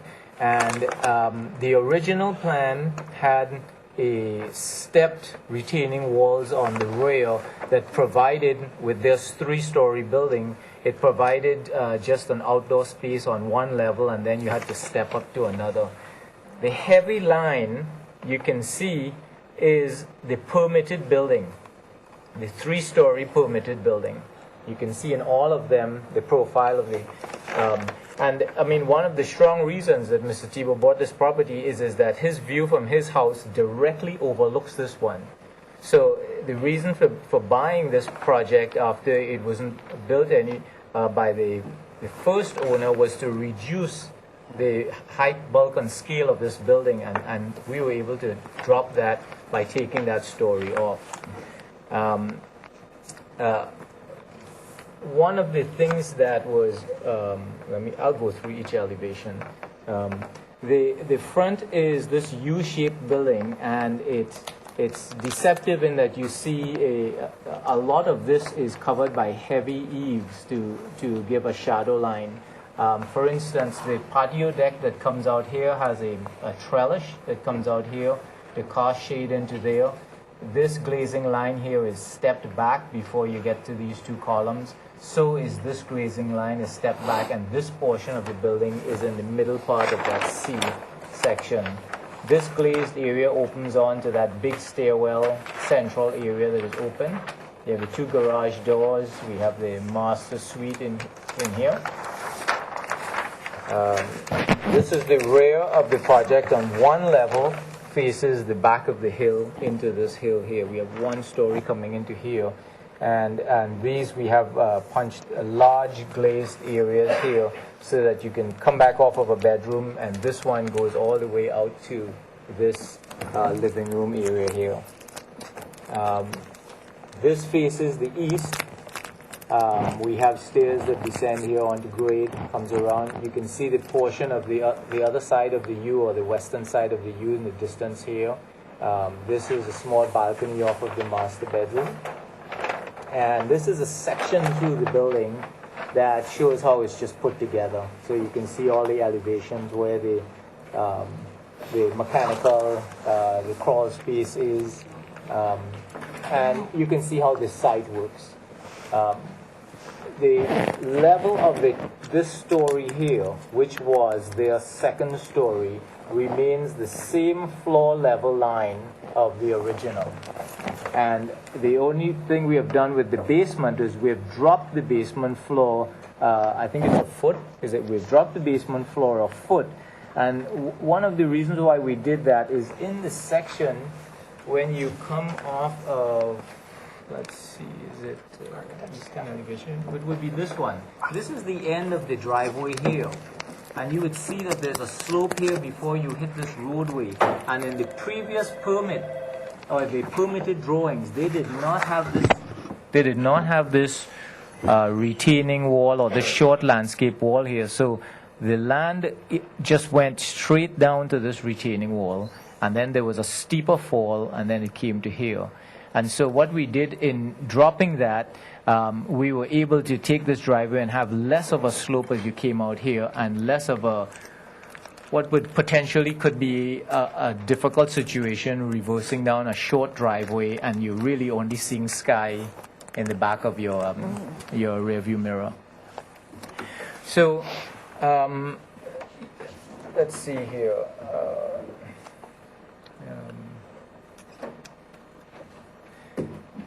The other thing is that we had on the previous permit, they have a design for this front wall that comes off of the street, and in looking at it, I'll just read this out because it really helps. The front retaining wall had a top of wall elevation at 310.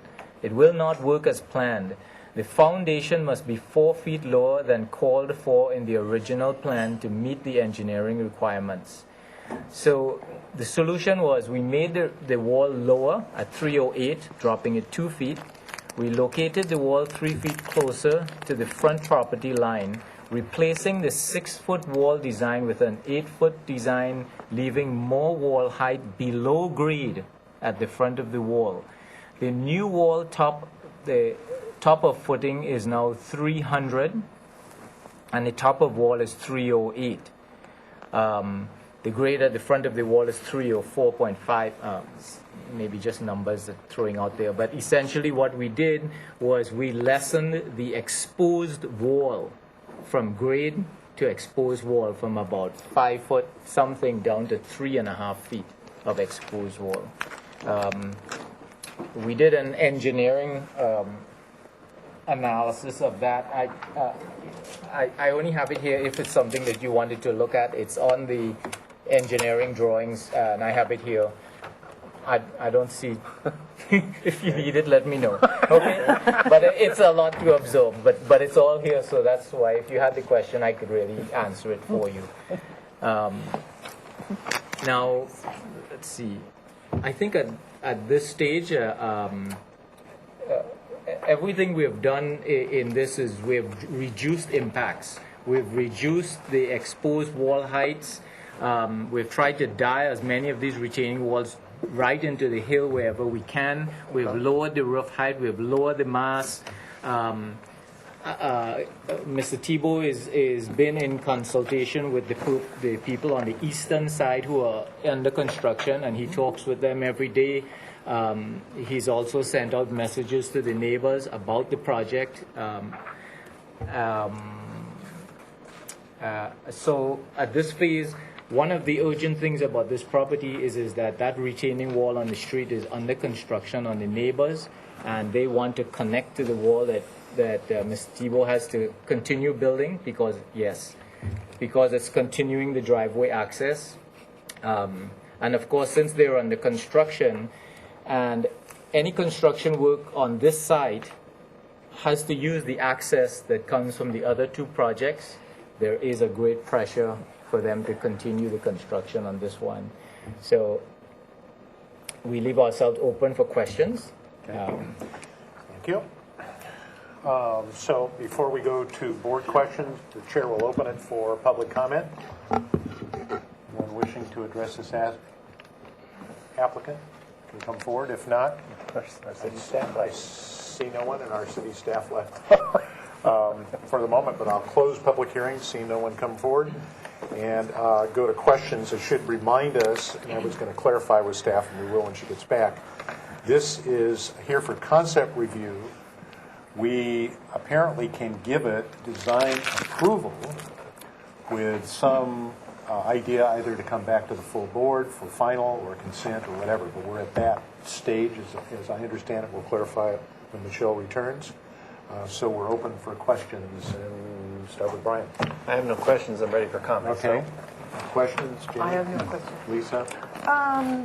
The cistern, is that a proposed drainage cistern or something? Yes, as you know, the latest codes is that you retain all your runoff, and this cistern was designed to be in that exact location in the previous design, and we've retained that, and we take all the water down to that cistern. The neighbor has one that is a couple of feet away, just on the other side of the property line. Thank you. Okay, thank you. Bernie, question? Thank you. Yeah, that's such a beautiful spot up there.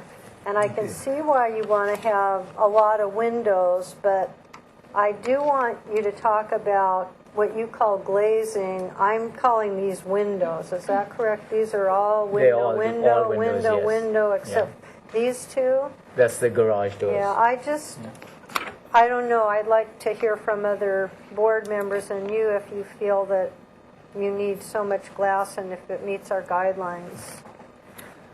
Okay, thank you. Jim? No questions? Okay, we'll go to, I only had one question. It wasn't quite, go back to the roof plan. What's that? What I wanted to introduce here was something as simple as getting light down into that area of the building. And it was going to be more of either you had to have a skylight on a slope, or you had to have a solar tube that would stick out on the red clay tile.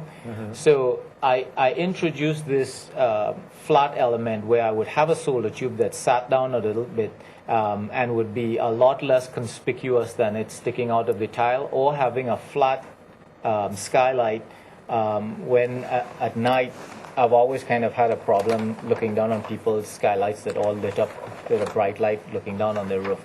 So that's generally what that's what that is. Okay, thank you.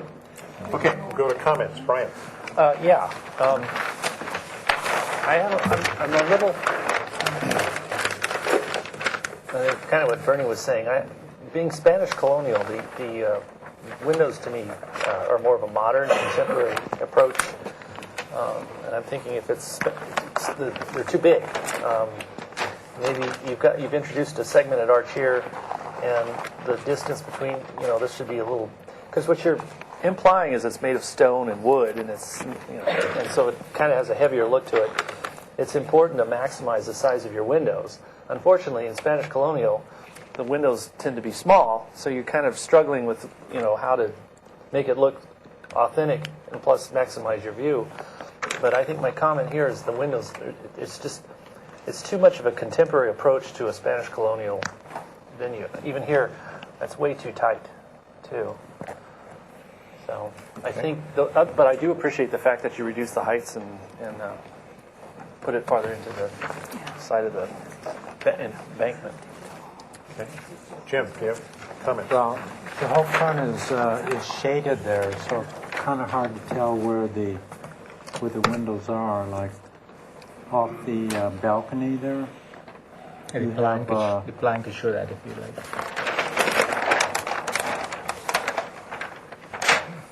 Here we have Yeah, an elevation, it looks like. and then here's the trellis that comes in front of that. I think being that that's recessed, I think the glazing could be pretty expensive. But I tend to agree with Brian on this type of design. I know you haven't gotten the details yet, but the glazing. I think it'd be, you introduced arches, so it might be nice to repeat those someplace and just having just one arch up in the corner. Okay. Comments? Bernie? I already made my comments.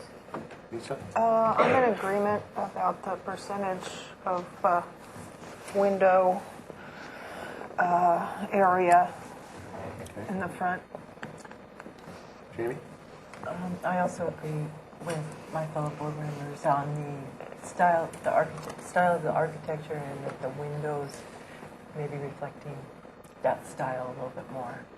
I don't have so much problem with a lot of windows, but it's the style. Okay. I think it goes to me. I will kind of echo on the issue of the windows. I think what's a little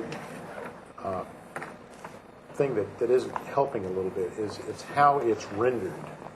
So in other words, if this is your punched opening in Spanish architecture, and that's the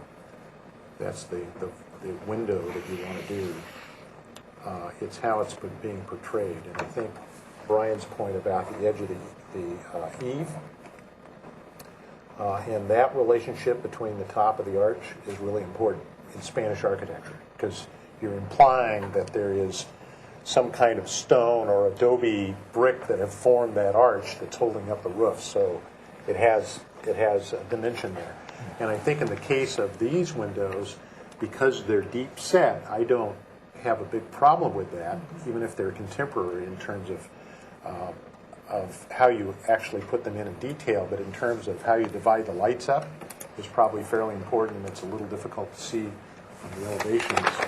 And I think it's mainly how this drawing is rendered is the thing that's a little challenging. So, yeah. So I think if you could bring this sketch back rendered in a way that really shows us the light, the shade, and the shadow, and how it strikes these windows, I think that'll help. It's a case of when you're drawing that piece, of being able to show where the shadow is on the window. It's just basically how it's rendered. I think that maybe help us a little bit. Well, so I think that right here, having perhaps a little bit of wall before you start that window would help, because I think that's what several people are alluding to. I also think maybe if you arch these garage doors, maybe with an elliptical arch, and this window's a little too big too, I think. Yeah, it's kind of working on the proportions of those openings and these openings. I don't necessarily think they need to have an arch on there, but you're right, it's not quite Something there to yet. soften it. Yeah, it's not quite there yet. So that would be my comment. So the board or the chair would entertain someone to make a motion with comments, either comments or a motion to approve concept design, coming back to the board, etc. I'll attempt. Okay. I move that the project be continued to the full board.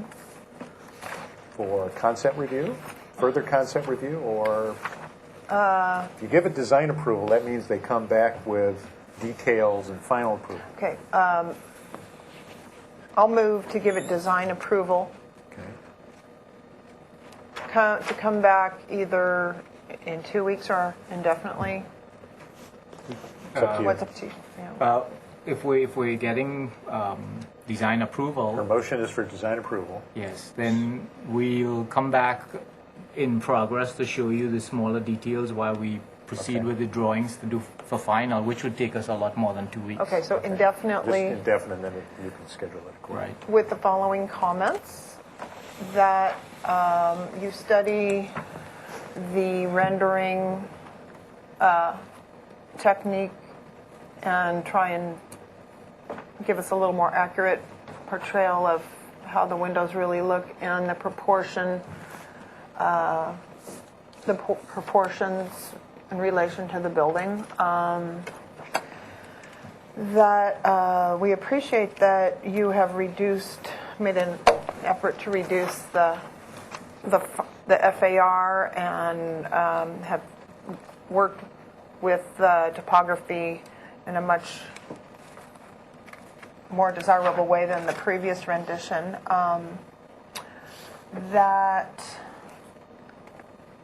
Can someone help me? What else we? I will listed? suggest that you may want to mention either favorably or otherwise for the retaining wall that he was pointing out that was dropped from 310 to 308. That you that we appreciate that you have dropped the height and exposed base of the retaining wall. Okay. That's it? Do I have a second to that motion? I'd like to comment. Well, I'd Let's second get a it. second, and then we'll go to Okay. comments. Go. Well, I'd like to see some height dimensions. Okay. Plate height, ridge. Elevations. So you can. I have comments too. Okay. So I'd like to see, the dimensions in so that Rather than just the they're elevation. easily read. Yeah. Sure. There's none shown here. Sure. Where the second floor line is, et cetera. Okay. I'd like to make a suggestion to the maker of the motion to change it from back for concept to a second review for design review. I don't think we're quite ready for a final design approval yet. I'd like to see it one more time after you study the arches and the sizes of windows. So that would change it to, Well, what'll happen, you have a Yeah. motion on the floor right now that says this is getting design approval. right, And there's a first and a second to that. right.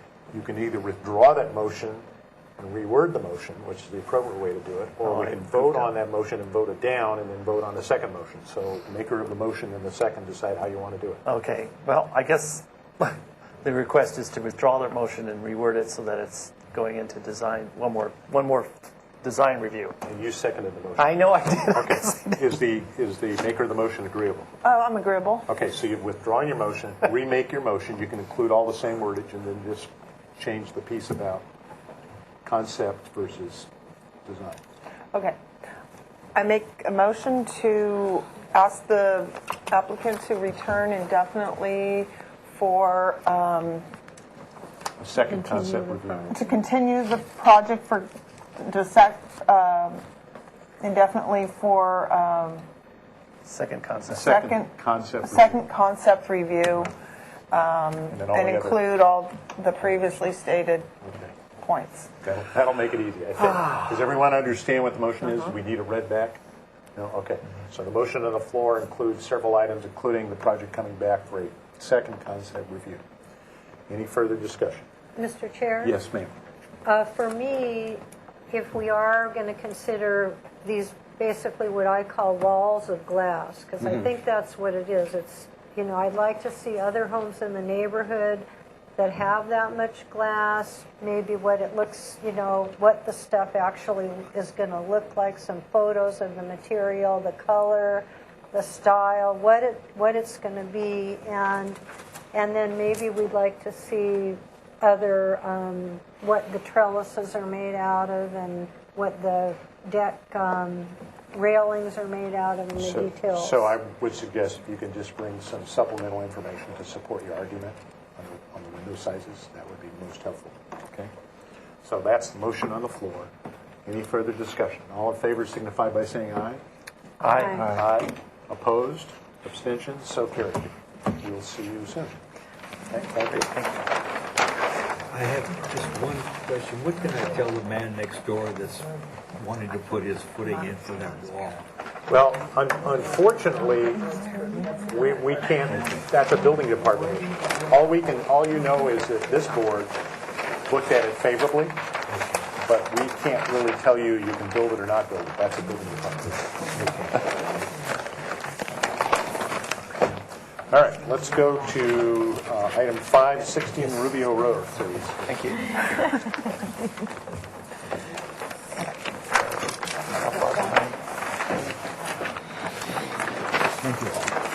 Thanks so much. This is what? Oh, okay. What's that? Okay.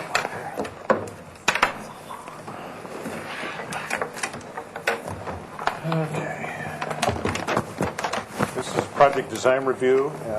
Project design and final approval is requested. This project requires compliance with the Staff Hearing Officer Resolution 02513, compliance with Tier 2 Stormwater Management Program is required for final approval. The project was last reviewed on March 11, 2013, and staff just left, but when she comes back, she can remind us what the compliance resolution was. Michelle, could you just quickly remind us what the compliance resolution was? Okay. All right. And was there Yeah, let me read the minutes. Yes, Mr. Chair. The board, so number one, the board finds that the proposed modification is aesthetically appropriate and does not pose consistency issues with the single-family design board residence guidelines. Number two, study the overhang roof element. Consider projecting the porch gable out 12 inches past the existing wall line. Number three, the board is supportive of the size of the porch because the majority of the deck is recessed from the back of the house wall line. Number four, provide landscaping plan for front area. Action Zimmerman, Sweeney, 6, motion carried. Thank you.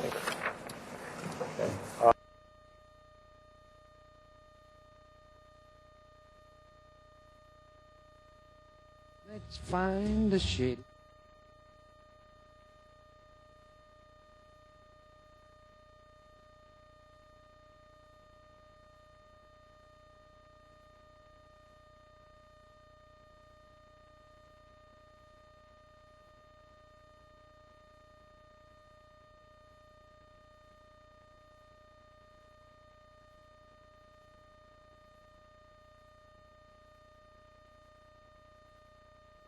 That shows accordingly. And that was very simple to pull off. Get a couple of corbels holding that up. And this is the front elevation that you're looking at there. Easy enough. Let's see what else. We are proposing on our site plan, it's unfortunate because we're non-conforming, so we can't do anything that we'd like to do in the front. So we were ending up doing a couple of planting pockets. I can go back to our site plan here. Yeah, one of the things we asked for is some landscaping. Yes, and we can't do anything in the, you can see our setback is way back here, so it's unfortunate. We were hoping to center this set of stairs. We're not allowed to do that, so what we're proposing is simply doing a couple planting pockets on each side of the door. And right now we have a planting pocket. I've got some photos. I can show you that.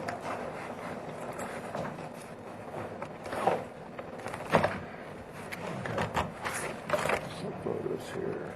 We've got one existing on one side of the door already, and we thought we'd just repeat that. It's unfortunate, like I said, we were hopeful to do something in terms of the front and do a planter, redo the stairs, but we're not allowed to do that. So here's a black and white showing we have a planting pocket there, and we just repeat that on the other side, and that's what we're left with. And you currently have pots here. Yeah.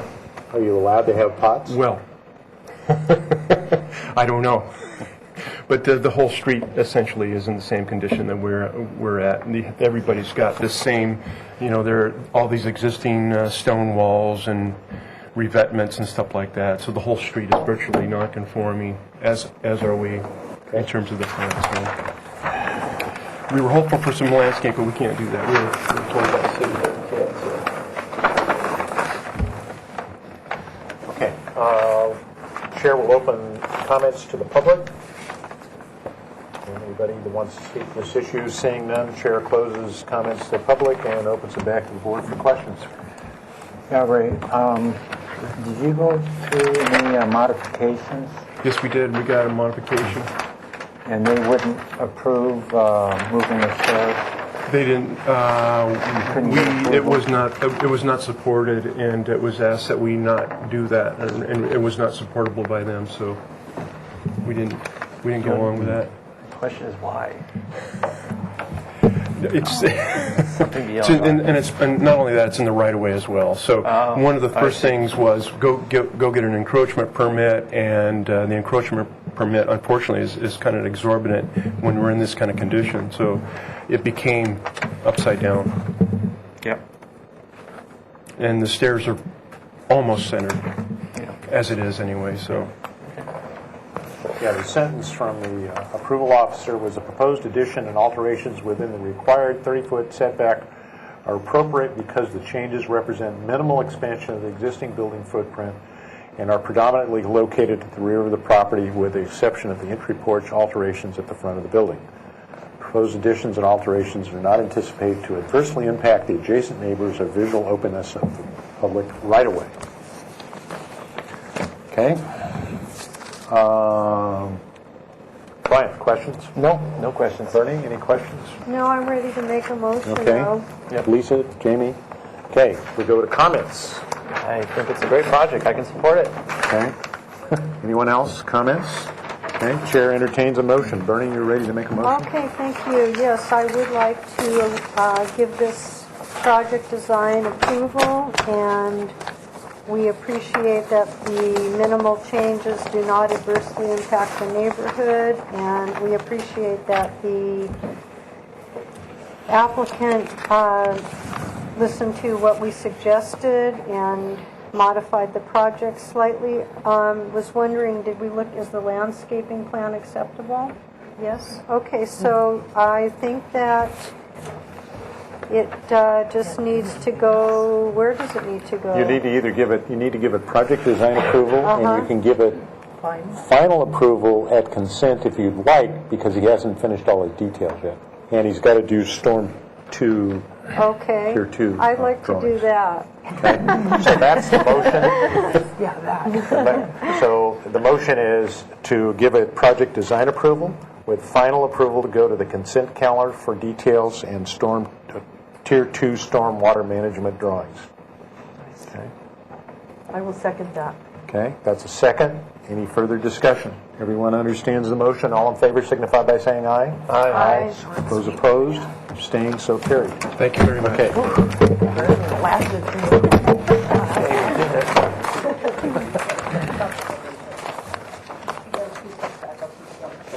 We're back on track. Okay. Where are we at? We're at 254 San Julian Place. Yeah, we do too. San Julian. This project is here for design approval.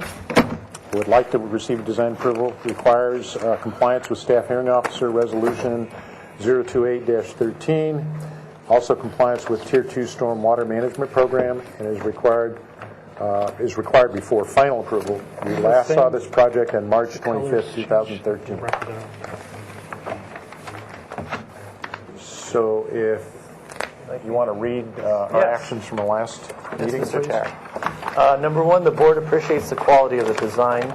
Number two, the study reducing the FAR to be closer to 85%. Number three, study reducing the size of the second level deck. Number four, provide a landscape plan including Tier 2 swim, show downspouts. Number five, the board finds the modification to be aesthetically appropriate and does not pose consistency issues with the single-family residence design guidelines. Number six, the board is supportive of the exterior finishes and light fixtures. Number seven, provide a colors and materials board. Number eight, study finding a way to mitigate going from the ground plane to the wall plane with large-sized plant material and foundation material. It says perimeter hedging to help break up the mass of the architecture. Okay, thank you. If you'll introduce yourself. I am Jason Grant with J. Grant Design Studio. Okay, and if you'll go through and address the items that we last talked about. I will. Just to remind you, this is our little house as it sits today. And so we're proposing a first floor addition in this location in this little interior courtyard with an existing garage in the rear of the property. Existing roof plan looks something like this with a small addition off to this side. Once again, throwing out that interior courtyard, and there's a small little entryway porch that kind of comes up and over. And so here's our first floor addition over here. This is where we're doing our infill. So the majority of our downsizing, we were at 89% previously. We're now at 84%. If you remember, and I'll remind you, is that this addition was sticking quite a bit further out, almost to here before this wall was over roughly in this location before, so we lost about 4 feet there. The balcony, which is off the back, used to be 10 feet out and about 22 feet wide, so we shrunk that down proportionally. And then the sitting room used to go out and all the way across, and we went and pushed that back in both directions to get our square footage down. So the majority, well, actually all of the square footage came out of that upper story. And so the result is that, as seen from the street, is that this was a bit over, and so that shrunk back. This element, of course, went back, and you recognize that here in the side elevation. We were sitting further out here, so we get a little more relief from the frontage of the street. The deck was a little bit further out, so that was brought back 2 feet, and then this is where it was narrowed up by a handful of feet as well. Also, this is where we stepped back a little sitting room to kind of create a little bit more relief in that spot. And then the last elevation, once again, we were kind of out over here and kind of pull that all back. There's a roof plan. There's our details. We'll have high quality wood windows with clad exterior, extended sill detail. We'll have, for our entry porch, it'll be 6x6s with 2x decking. For our typical eave detail, we're going to do 4x rafter tails at 30 inches on center. Our typical knee brace or corbel detail, fireplace detail. Entryway coming up in, have a stone pillar towards the base, and then the large 6x6 coming out, and with a little corbel detail. Here's the rear balcony railing detail. There's the deck, shadow board wraps around, and then we've got some decking, some T&G decking that goes on the inside of there, which acts as the covered porch for the first floor. And then related to the landscape in the tier 2, basically we have an existing driveway, which is in this location, which is all concrete. We'll remove the concrete and put impermeable pavers.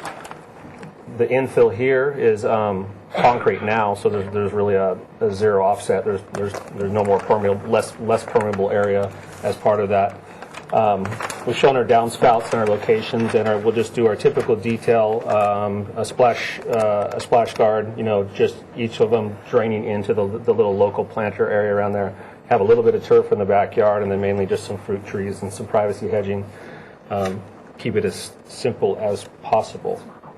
As for the color materials board, here we are.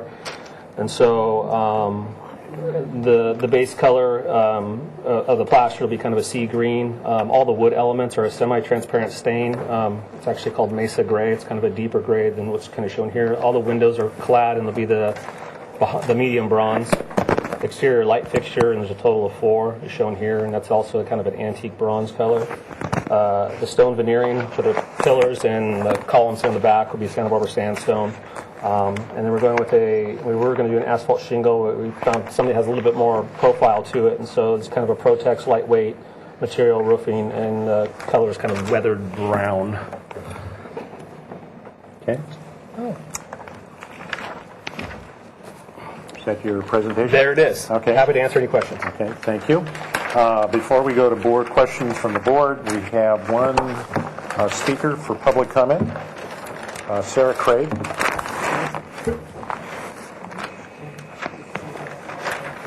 Welcome. If you could state your name and address for the record, please. Sure. My name is Sarah Craig. I'm a neighbor at 261 San Julian Avenue. I don't really have any comments on the architecture and aesthetics. I'm just wondering if perhaps you could tell me a little bit about the schedule. Do you have an anticipated start of construction date? We don't. That always depends on the city, of course. We're going for design and approval now. Then once we get that, we can go off to structural engineering, get that done. That will take a month and a half or so, and then we'll come back for our final. So we're probably a handful of months out before we actually start. Maybe at least 3 months out. Yes, that's probably realistic. Sure. And do you have any estimate as far as how long it will take to complete the construction? Months of construction? We don't. I'll fair a guess of not less than 6 months, not more than 8. Okay. Thank you very much. Thank you.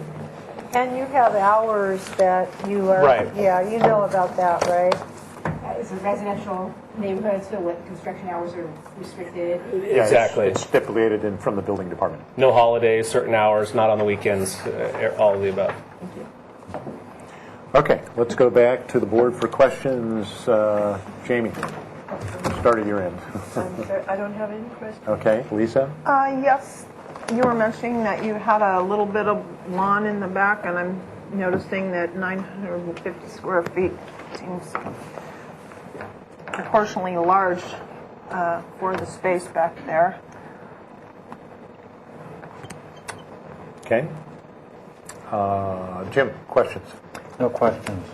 Brian, questions? No questions. Vernon, Are questions? you keeping the lawn that's already there, or? There used to be a lawn, but there hasn't been anybody taking much care of it lately, so I don't know if I can call it a lawn. It always has been. You're talking about this. Yeah. Oh, because when I saw it, it was a lawn. Okay. Yeah. That's not now. Yeah. It's not on now. Okay. Any more questions? I have just a couple. Could you just point out very quickly you said there's, I think, 4 exterior light locations? Yes. It's just per code, of course, so just located at. So we will have one here, we will have one here, and we will have one flanking either side of this door here. Okay. And then on the fencing around the back, the side and backyard property, is that existing? Yeah, there's existing wood fencing that's there on our. Let me get back to there. So our neighbor, which is here, they have a large hedge which is already in, and the fence is kind of integral part of that hedge, and so and it's kind of there's a retaining wall. They step up slightly higher than us. And then we have a retaining wall. We step up slightly higher than our neighbor, and there's just an existing 6-foot-tall wood fence that's there now. We weren't proposing to change it or alter it in any meaningful way. Okay. And then back fence? Back here, there's just a rear very low fence. It's only 4 feet tall, and it's actually kind of nice because they're sitting lower than us, and we kind of sit over above, and there's really no sense in having to close this in. Okay. And then there's no fence here. It's just a hedge over there. Right. Exactly. Okay. And then as you were going through the drawings, I forgot to look at is the fireplace cap, which looks like that one. Okay. Yeah. Right there. And color board you gave us. Okay. There was a modification, and that's been approved, right? Correct. That's been approved. Legal non-conforming building consistent with purposes of the attendant zoning. I believe this was the issue where a lot of these houses in this current neighborhood were built to different standards, and they've overlaid a zoning that's different now, and so it had to go to modification because a quarter of the house sits in the setback now. So that was approved. Okay. Comments? Vernon. Thank you. I just want to understand, so this is the view from the street, and then this is... That would be our, well, I guess it's calling it the north elevation. That's as you step around. That's coming around this side of the building, From the looking this neighborhood. direction. That's from this Yeah, neighborhood. exactly. Looking So I'm just trying to figure out if you can see this deck when you're standing at the street or if it's around. Yeah, the deck you cannot see from the street at all. Okay, It's- no, thank yeah. you. I don't have any more questions. Okay, do you have comments? Any comments? Oh, comments, yes, Yeah, I we're going to comments. appreciate, I think this does meet our guidelines, and I appreciate the little changes that you've made, and that it fits the neighborhood, and it's a beautiful project. Okay. Thank you. Lisa? I mixed up my comments and questions here, so now I have a question for you when we're in comments. The material right above that little window? Will be copper. Okay. Yeah. you have comments? No? No. Okay. Jamie, comments? Yeah. If I forgot what I was going to say. Okay, I'll come back. Jim, Okay. comments? No comments. No comments, Brian? I do have one comment, and I support the project. I think it's beautiful. The only thing But, no. There's nothing that you have to do. Where's the floor plan? I'm just curious what your design question was. The front door opens right into a fireplace, and wouldn't it be more effective if, like, the fireplace was in the corner or something? Because I have furniture placement, but that's my only comment. Yeah, it's a fair comment. We'll go into furniture design. All right. I remembered what I was going to say. Yes. I think that the material selection is really nice. I just wanted to say. Thank you. Yeah. Appreciate it. My comment is just goes to the fact that I really appreciate your ability to get the FAR down and just the little maneuvering, in fact, quite a bit of maneuvering on the second floor, I think really accomplished. This is a good way to approach, I think, these homes in this neighborhood. You know, it allows somebody to have a second floor, increase the square footage, but it's done in such a way that I don't think overwhelms the neighborhood. And I think we've got some examples within a house or two of previous houses that were done in years past when this board didn't exist, that kind of go against that whole action. So I think this is a good example, so thank you. Thank you. Any other further comments? The chair would entertain a motion for, what are we asking for? Design approval, and then you could give some direction for final design. Either could come back to the board or go to consent calendar. I'll make a motion. Okay. I move to make the project be come back to the consent calendar for project design approval. Granting project design approval to continue to consent? Well, he needs to. Oh, you've got everything here, don't you? You could make a motion if you wish that said we're giving design approval with final approval to go to consent. Yeah, design approval with final approval to go to consent for all your details. The board finds the project consistent in your appearance.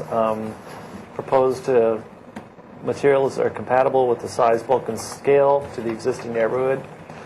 The board feels the quality of architecture and materials is good, and we support the project. Okay. I'll second. There's And a second under comments- discussion. Yeah, under discussion, I just realized, do we have, or can we bring next time the windows? What type of windows are they? And maybe a little sample of what type of paver you're going to use? My motion had him to go to consent. Do you want to come Yeah, back to the... no, I Okay. think that's Yeah, fine. he'll I carry- think it's he'll carry just a through little consent. detail. Okay. All right, to bring samples of the windows and the pavers at your consent meeting? No problem. Okay. I'd like to see a sample of the roof. Roof material. Can do that. Since you're doing consent, that'd probably be a pretty important thing. All right. That's the motion. Any further comments? Okay. All in favor signify by saying aye. Aye. Aye. Any opposed? Any abstentions? So carried. And I believe this is one where we do you have an official 10-day appeal on this motion? Okay. So there's a 10-day appeal period. Okay. Let's go to our next item. We made it. We made it. Jason Brown again.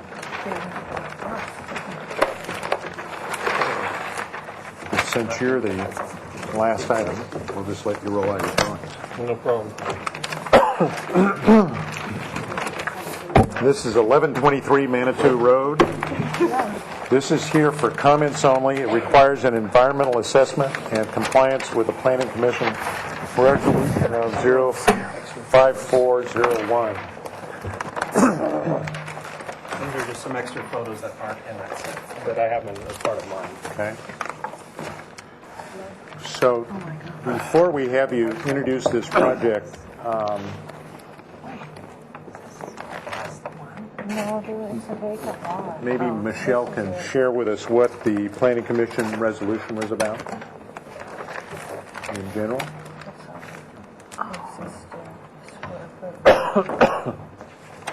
Thank you, Mr. Chair, board members. This project was previously approved by the Planning Commission, which created this lot, and this lot is currently a vacant lot. So it just has some basic Planning Commission conditions regarding the subdivision. Okay. So the Planning Commission approved the site, they didn't approve this particular design, correct? Yes. So, okay, so they approved the making of the lot. Exactly. Okay. Everyone understand that? All right. You may go to your presentation. Jason Grant, J. Grant Design Studio. So we are at 1123 Manitou, which is as you work your way back down Manitou, going down towards, what is it, mountain or hillside or whatever. So we are an empty lot of roughly 28,000 square feet. And so these are views from standing inside the lot. It essentially is an oak grove with a little spot in the middle where a house can go, and the building envelope has been designated by that Planning Commission resolution, and I'll show you that on there. So there's really only one spot where the house can go. But so here's some photos, interior photos of what's there. Here's standing down at the street. There's an existing curb cut already there, and where a driveway location was proposed. There was a previous house that was proposed way back when through Murray Duncan. So here is our lot. Here's that existing curb cut, and there's, believe it or not, I won't call it a drive, but there's some gravel underneath all that overgrowth, and then there's kind of a flat little tiered spot that's up here. This is kind of a view across the street to kind of give you a sense of the houses in our neighborhood. These are all our immediate neighbors, just kind of right across the street, and everybody's kind of in that same configuration. We're kind of drive up the drive, garage sits underneath, and the house kind of sits up above because they're all kind of sitting in this hillside condition. One thing I want to point out to the board, and you'll see it in the topography, is that this lot is like a little knoll, kind of wraps all the way around, and it gets pretty vertical once it gets beyond here, and the reason I'm bringing it up, it has a lot to do with my roof design, which you guys may look at and go, Jason, why are you thinking that? And it was all thought out because of the way that this lot really jumps up, and there's a beautiful oak grove, and so we want to be able to kind of see up and through that spot. It's also a notoriously shady spot just because of the way it's in this little knoll, so we're trying to get as much ambient light into this building as we can. So once again, here is our whole lot. This is nothing but oak grove that goes all the way down. We have a large oak here, and this is the building envelope, which was designated by the Planning Commission resolution. And really what it's doing, it's acting like the drip line of that oak, and it wraps around the back, and then there's a drip line of this oak and the drip line of this oak. So we have large oaks. Really, it's actually the most beautiful aspect of this parcel, which really surround us completely. And there's just one little postage stamp spot where a house can fit in here. Here's that existing curb cut, and so the drive just kind of would wrap up and in. This is already kind of, I won't call it graded, but it was flattened out at one point, and it's kind of sloughed off a little bit, but there is basically a flat pad that sits up there. So kind of a detail or a close-up of there. And so we have our open space here. We'll come up.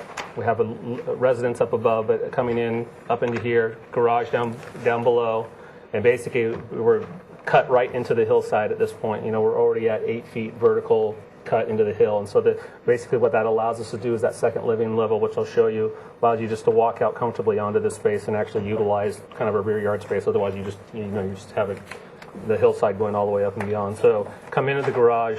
You're getting 2 bedrooms down below, kind of a center foyer, and then you can come up to really what we're calling the main living level. So there's that first floor that we just showed. As you walk up the stairs, this will be one large open area. We have a living room. So now we're daylighting at the back perfectly with the elevation that's behind us. A kitchen and dining, a master bedroom, and basically a guest room up above. And then in terms of elevations, as you drive up, here's that lower garage, and then this is where it's important to get an idea of this roof and why we're doing this, is that this hillside goes like this, and it really gets vertical, and it's a whole series of oaks that are kind of set it up and through there. And so we really want to, and once again, it's very, very shady, naturally shady just because where it's sitting. Trying to get as much natural light through that back side of that house as we possibly can, and this kind of affords us that ability to do that. We're meeting all our height regulations, and the building is really just nestling in to that hillside essentially, and so it's just really just kind of tucking in, once again tucking in. to the existing topography. That is my presentation. Happy to answer any questions. Okay, thank you. Chair will open for public comment. Anyone wishing to address this project, please come forward. Seeing no one in the audience, the chair will close public comment and go to the board for questions. Brian, please. No questions at this time. Thank you. Bernie. Thank you, Mr. Chair. So this is the front of the house? This is glass? No, that will be a wood door. Wood? Yes. This That's- is all glass? that's glass. And the door's glass? Yes. And there's a deck in the front like that, and then this is the back? Yeah, that's the broken roof. So that's the portion you're seeing right here, where it goes up and then kicks down and allows us just to get some few high windows in, so we can look at those majestic oaks that are up So behind the us. windows, yeah, I know it's really pretty too. Is this a walking deck? No, here? it's just a clear story window from the master bedroom. Yeah. Okay. That's a slope. Yeah, that's the slope. Okay, Right. thank you. I've seen some of the other projects, I guess you designed for him, and they're beautiful. Jim. Now, what kind of shingles are those? And you just using them in just a couple spots? Yeah, what we're thinking, it of course will be a hardy shake material. We're thinking of doing a belly band, which kind of wraps around there, and then with the plaster down below. And it's just a way we're kind of trying to play with the materiality a bit to kind of break up the massing. We thought it could be kind of interesting, kind of fun to play with that. And so we're still working with that. It's very preliminary at this point, but the idea being plaster elements with wood-sided elements, and then we can trim out these case these doors and windows out and just kind of play with that materiality a bit to kind of help break up the massing. Okay. Lisa? Not at this time. Thank you. Okay. Jamie? No, I don't have any No questions. questions. It appears like it's standing. Yeah, standing seam metal roof. Okay. Oh, metal. Yeah, go ahead. Question. And then, that's a balcony? No, that's just the roof coming back down at us. There's a Gotcha. yeah. I know it's hard to see what that is. Okay. I guess my first question is to my colleagues on the board that are landscape architects. Are we going to want to see a landscape design for this project? It's required. Okay.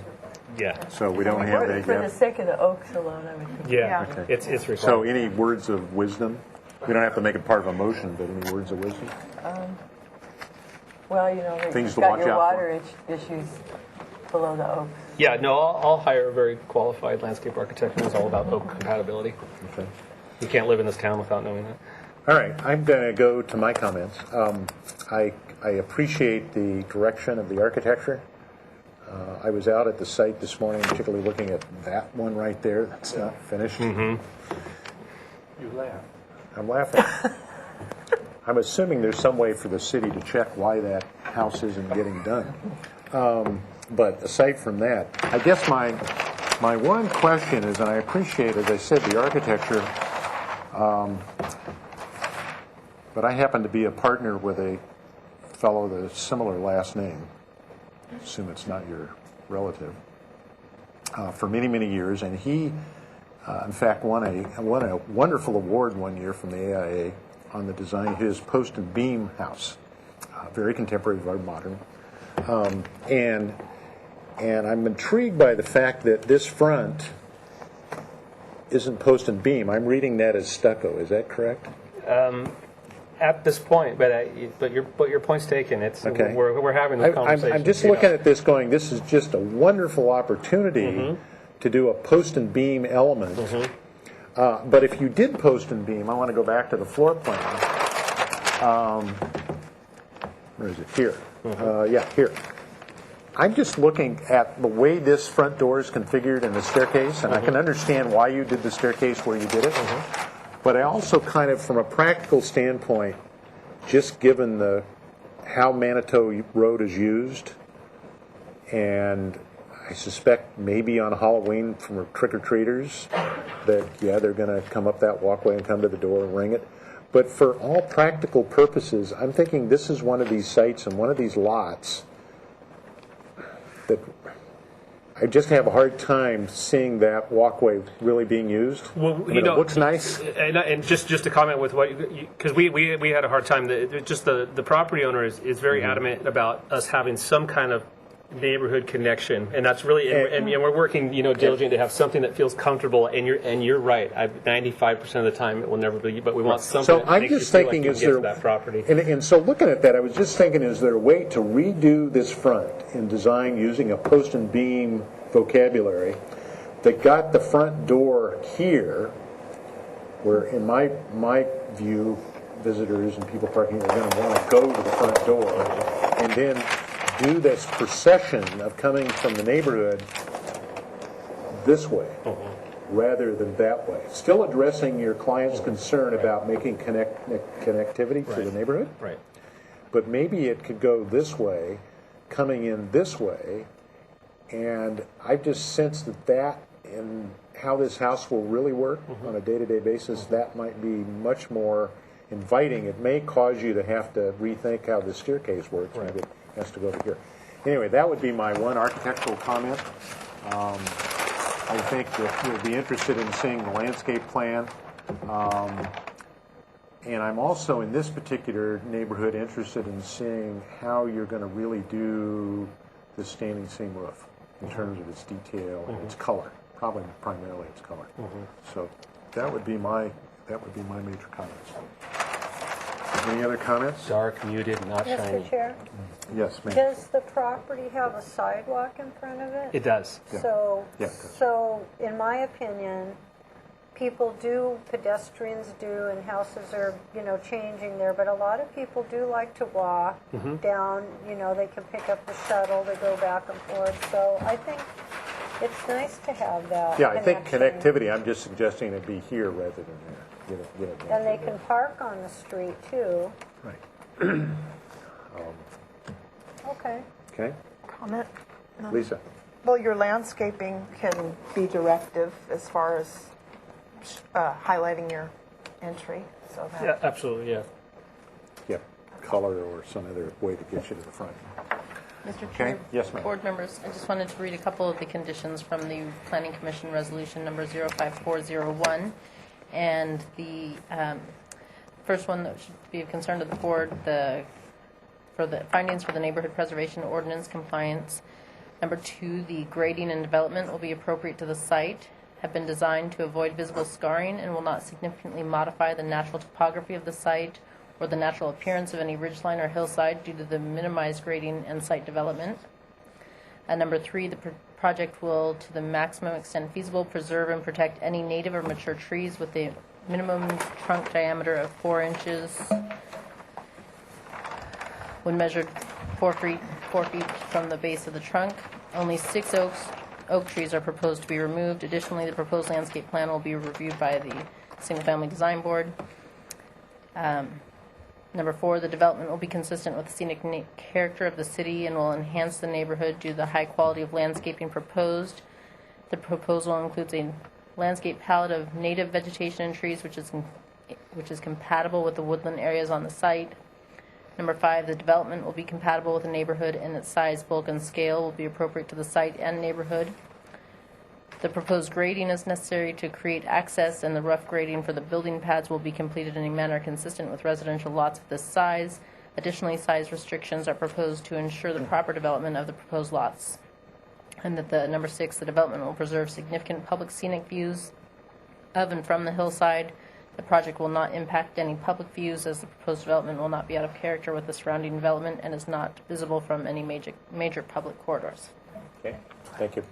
One thing I just noticed, do you have a drawing that describes what happens on the second floor when it hits this back? Basically, it would be nothing but just, rear patio area, essentially. So if I'm looking at it, it's just this little piece right here? Exactly right. Okay, so when you come back, you'll come back with a plan that shows us what that looks Absolutely. like? Okay. I'll incorporate that all into the landscaping. Okay. All right. The chair would entertain a motion. Mr. Chairman, Yes, ma'am. Go ahead. ask one more question, Sure. please? Thank you. I just was reading, so in this 8-lot subdivision, is this have other homes already been built? Yes, Or there's a whole they're all- series. How many of them are already finished?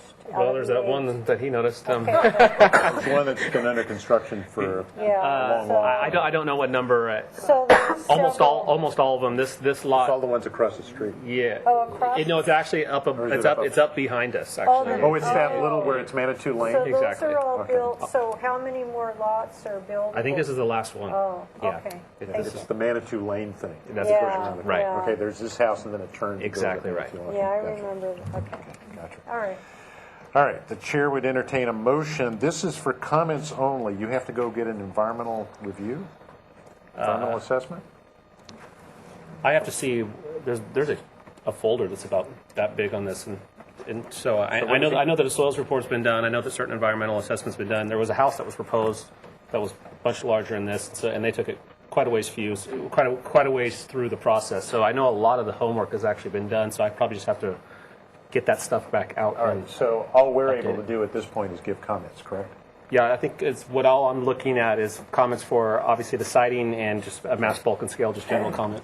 Okay, so, Mr. Chair, yes. can we comment on the metal roof? Yeah, I mean, you can. Feel that that is appropriate for the neighborhood? If you're asking a question to me, I I'm would say. asking a question. If you're asking, my answer would be, I think, if that's why I was asking what the color is going to be and the detailing. If the detailing and the color is appropriate, then I think that it could be appropriate, given the canopy of the oak trees, the nature of the canyon, and the nature of the architecture. I think could be appropriate. But that's what I'd like to see. What color were you thinking would be appropriate? Because they come in, turquoise. Oh no, I can tell you, it would be a dark anodized kind of brown color, and so it'd be very little shine. Used it on many other projects before, and so it's very, very natural. It would be lost. It gets dusty and dirty in a heartbeat, and it's not shiny in the least. Something very natural, because once again, it's all about that oak canopy and kind of being very, very sensitive. We really want this house to really feel kind of nestled and part of nature. This isn't about putting a pink roof and a pink house in the spot. So I think or a little copper patina to it would be beautiful. Exactly. Okay.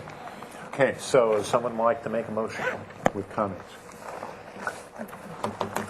Jim, it's your turn.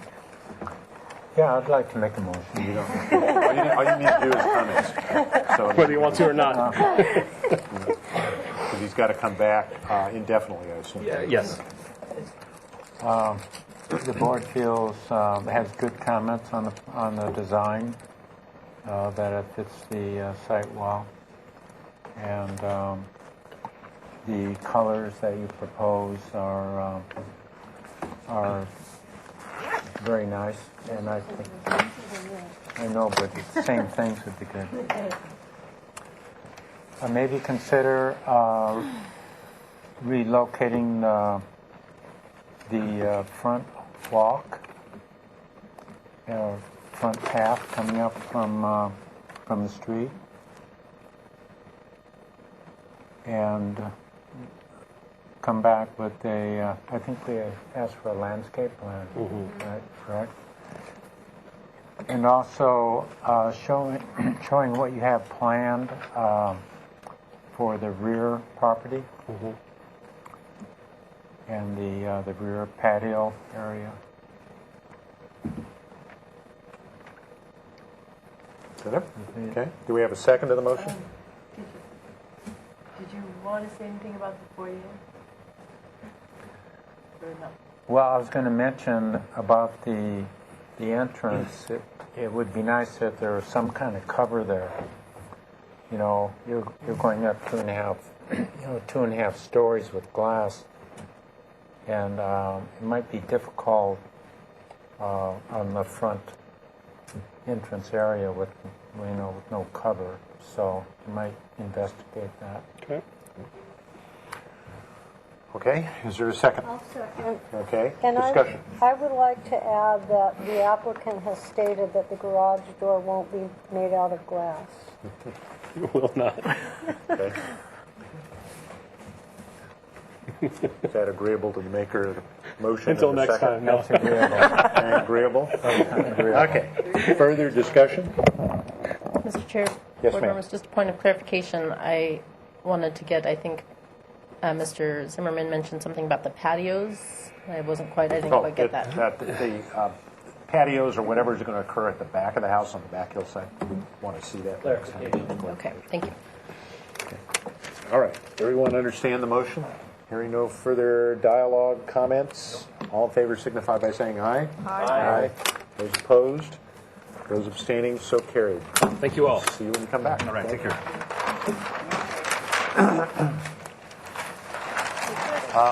No further items? Okay. Chair closes the June 3rd meeting of the Single Family Design Board.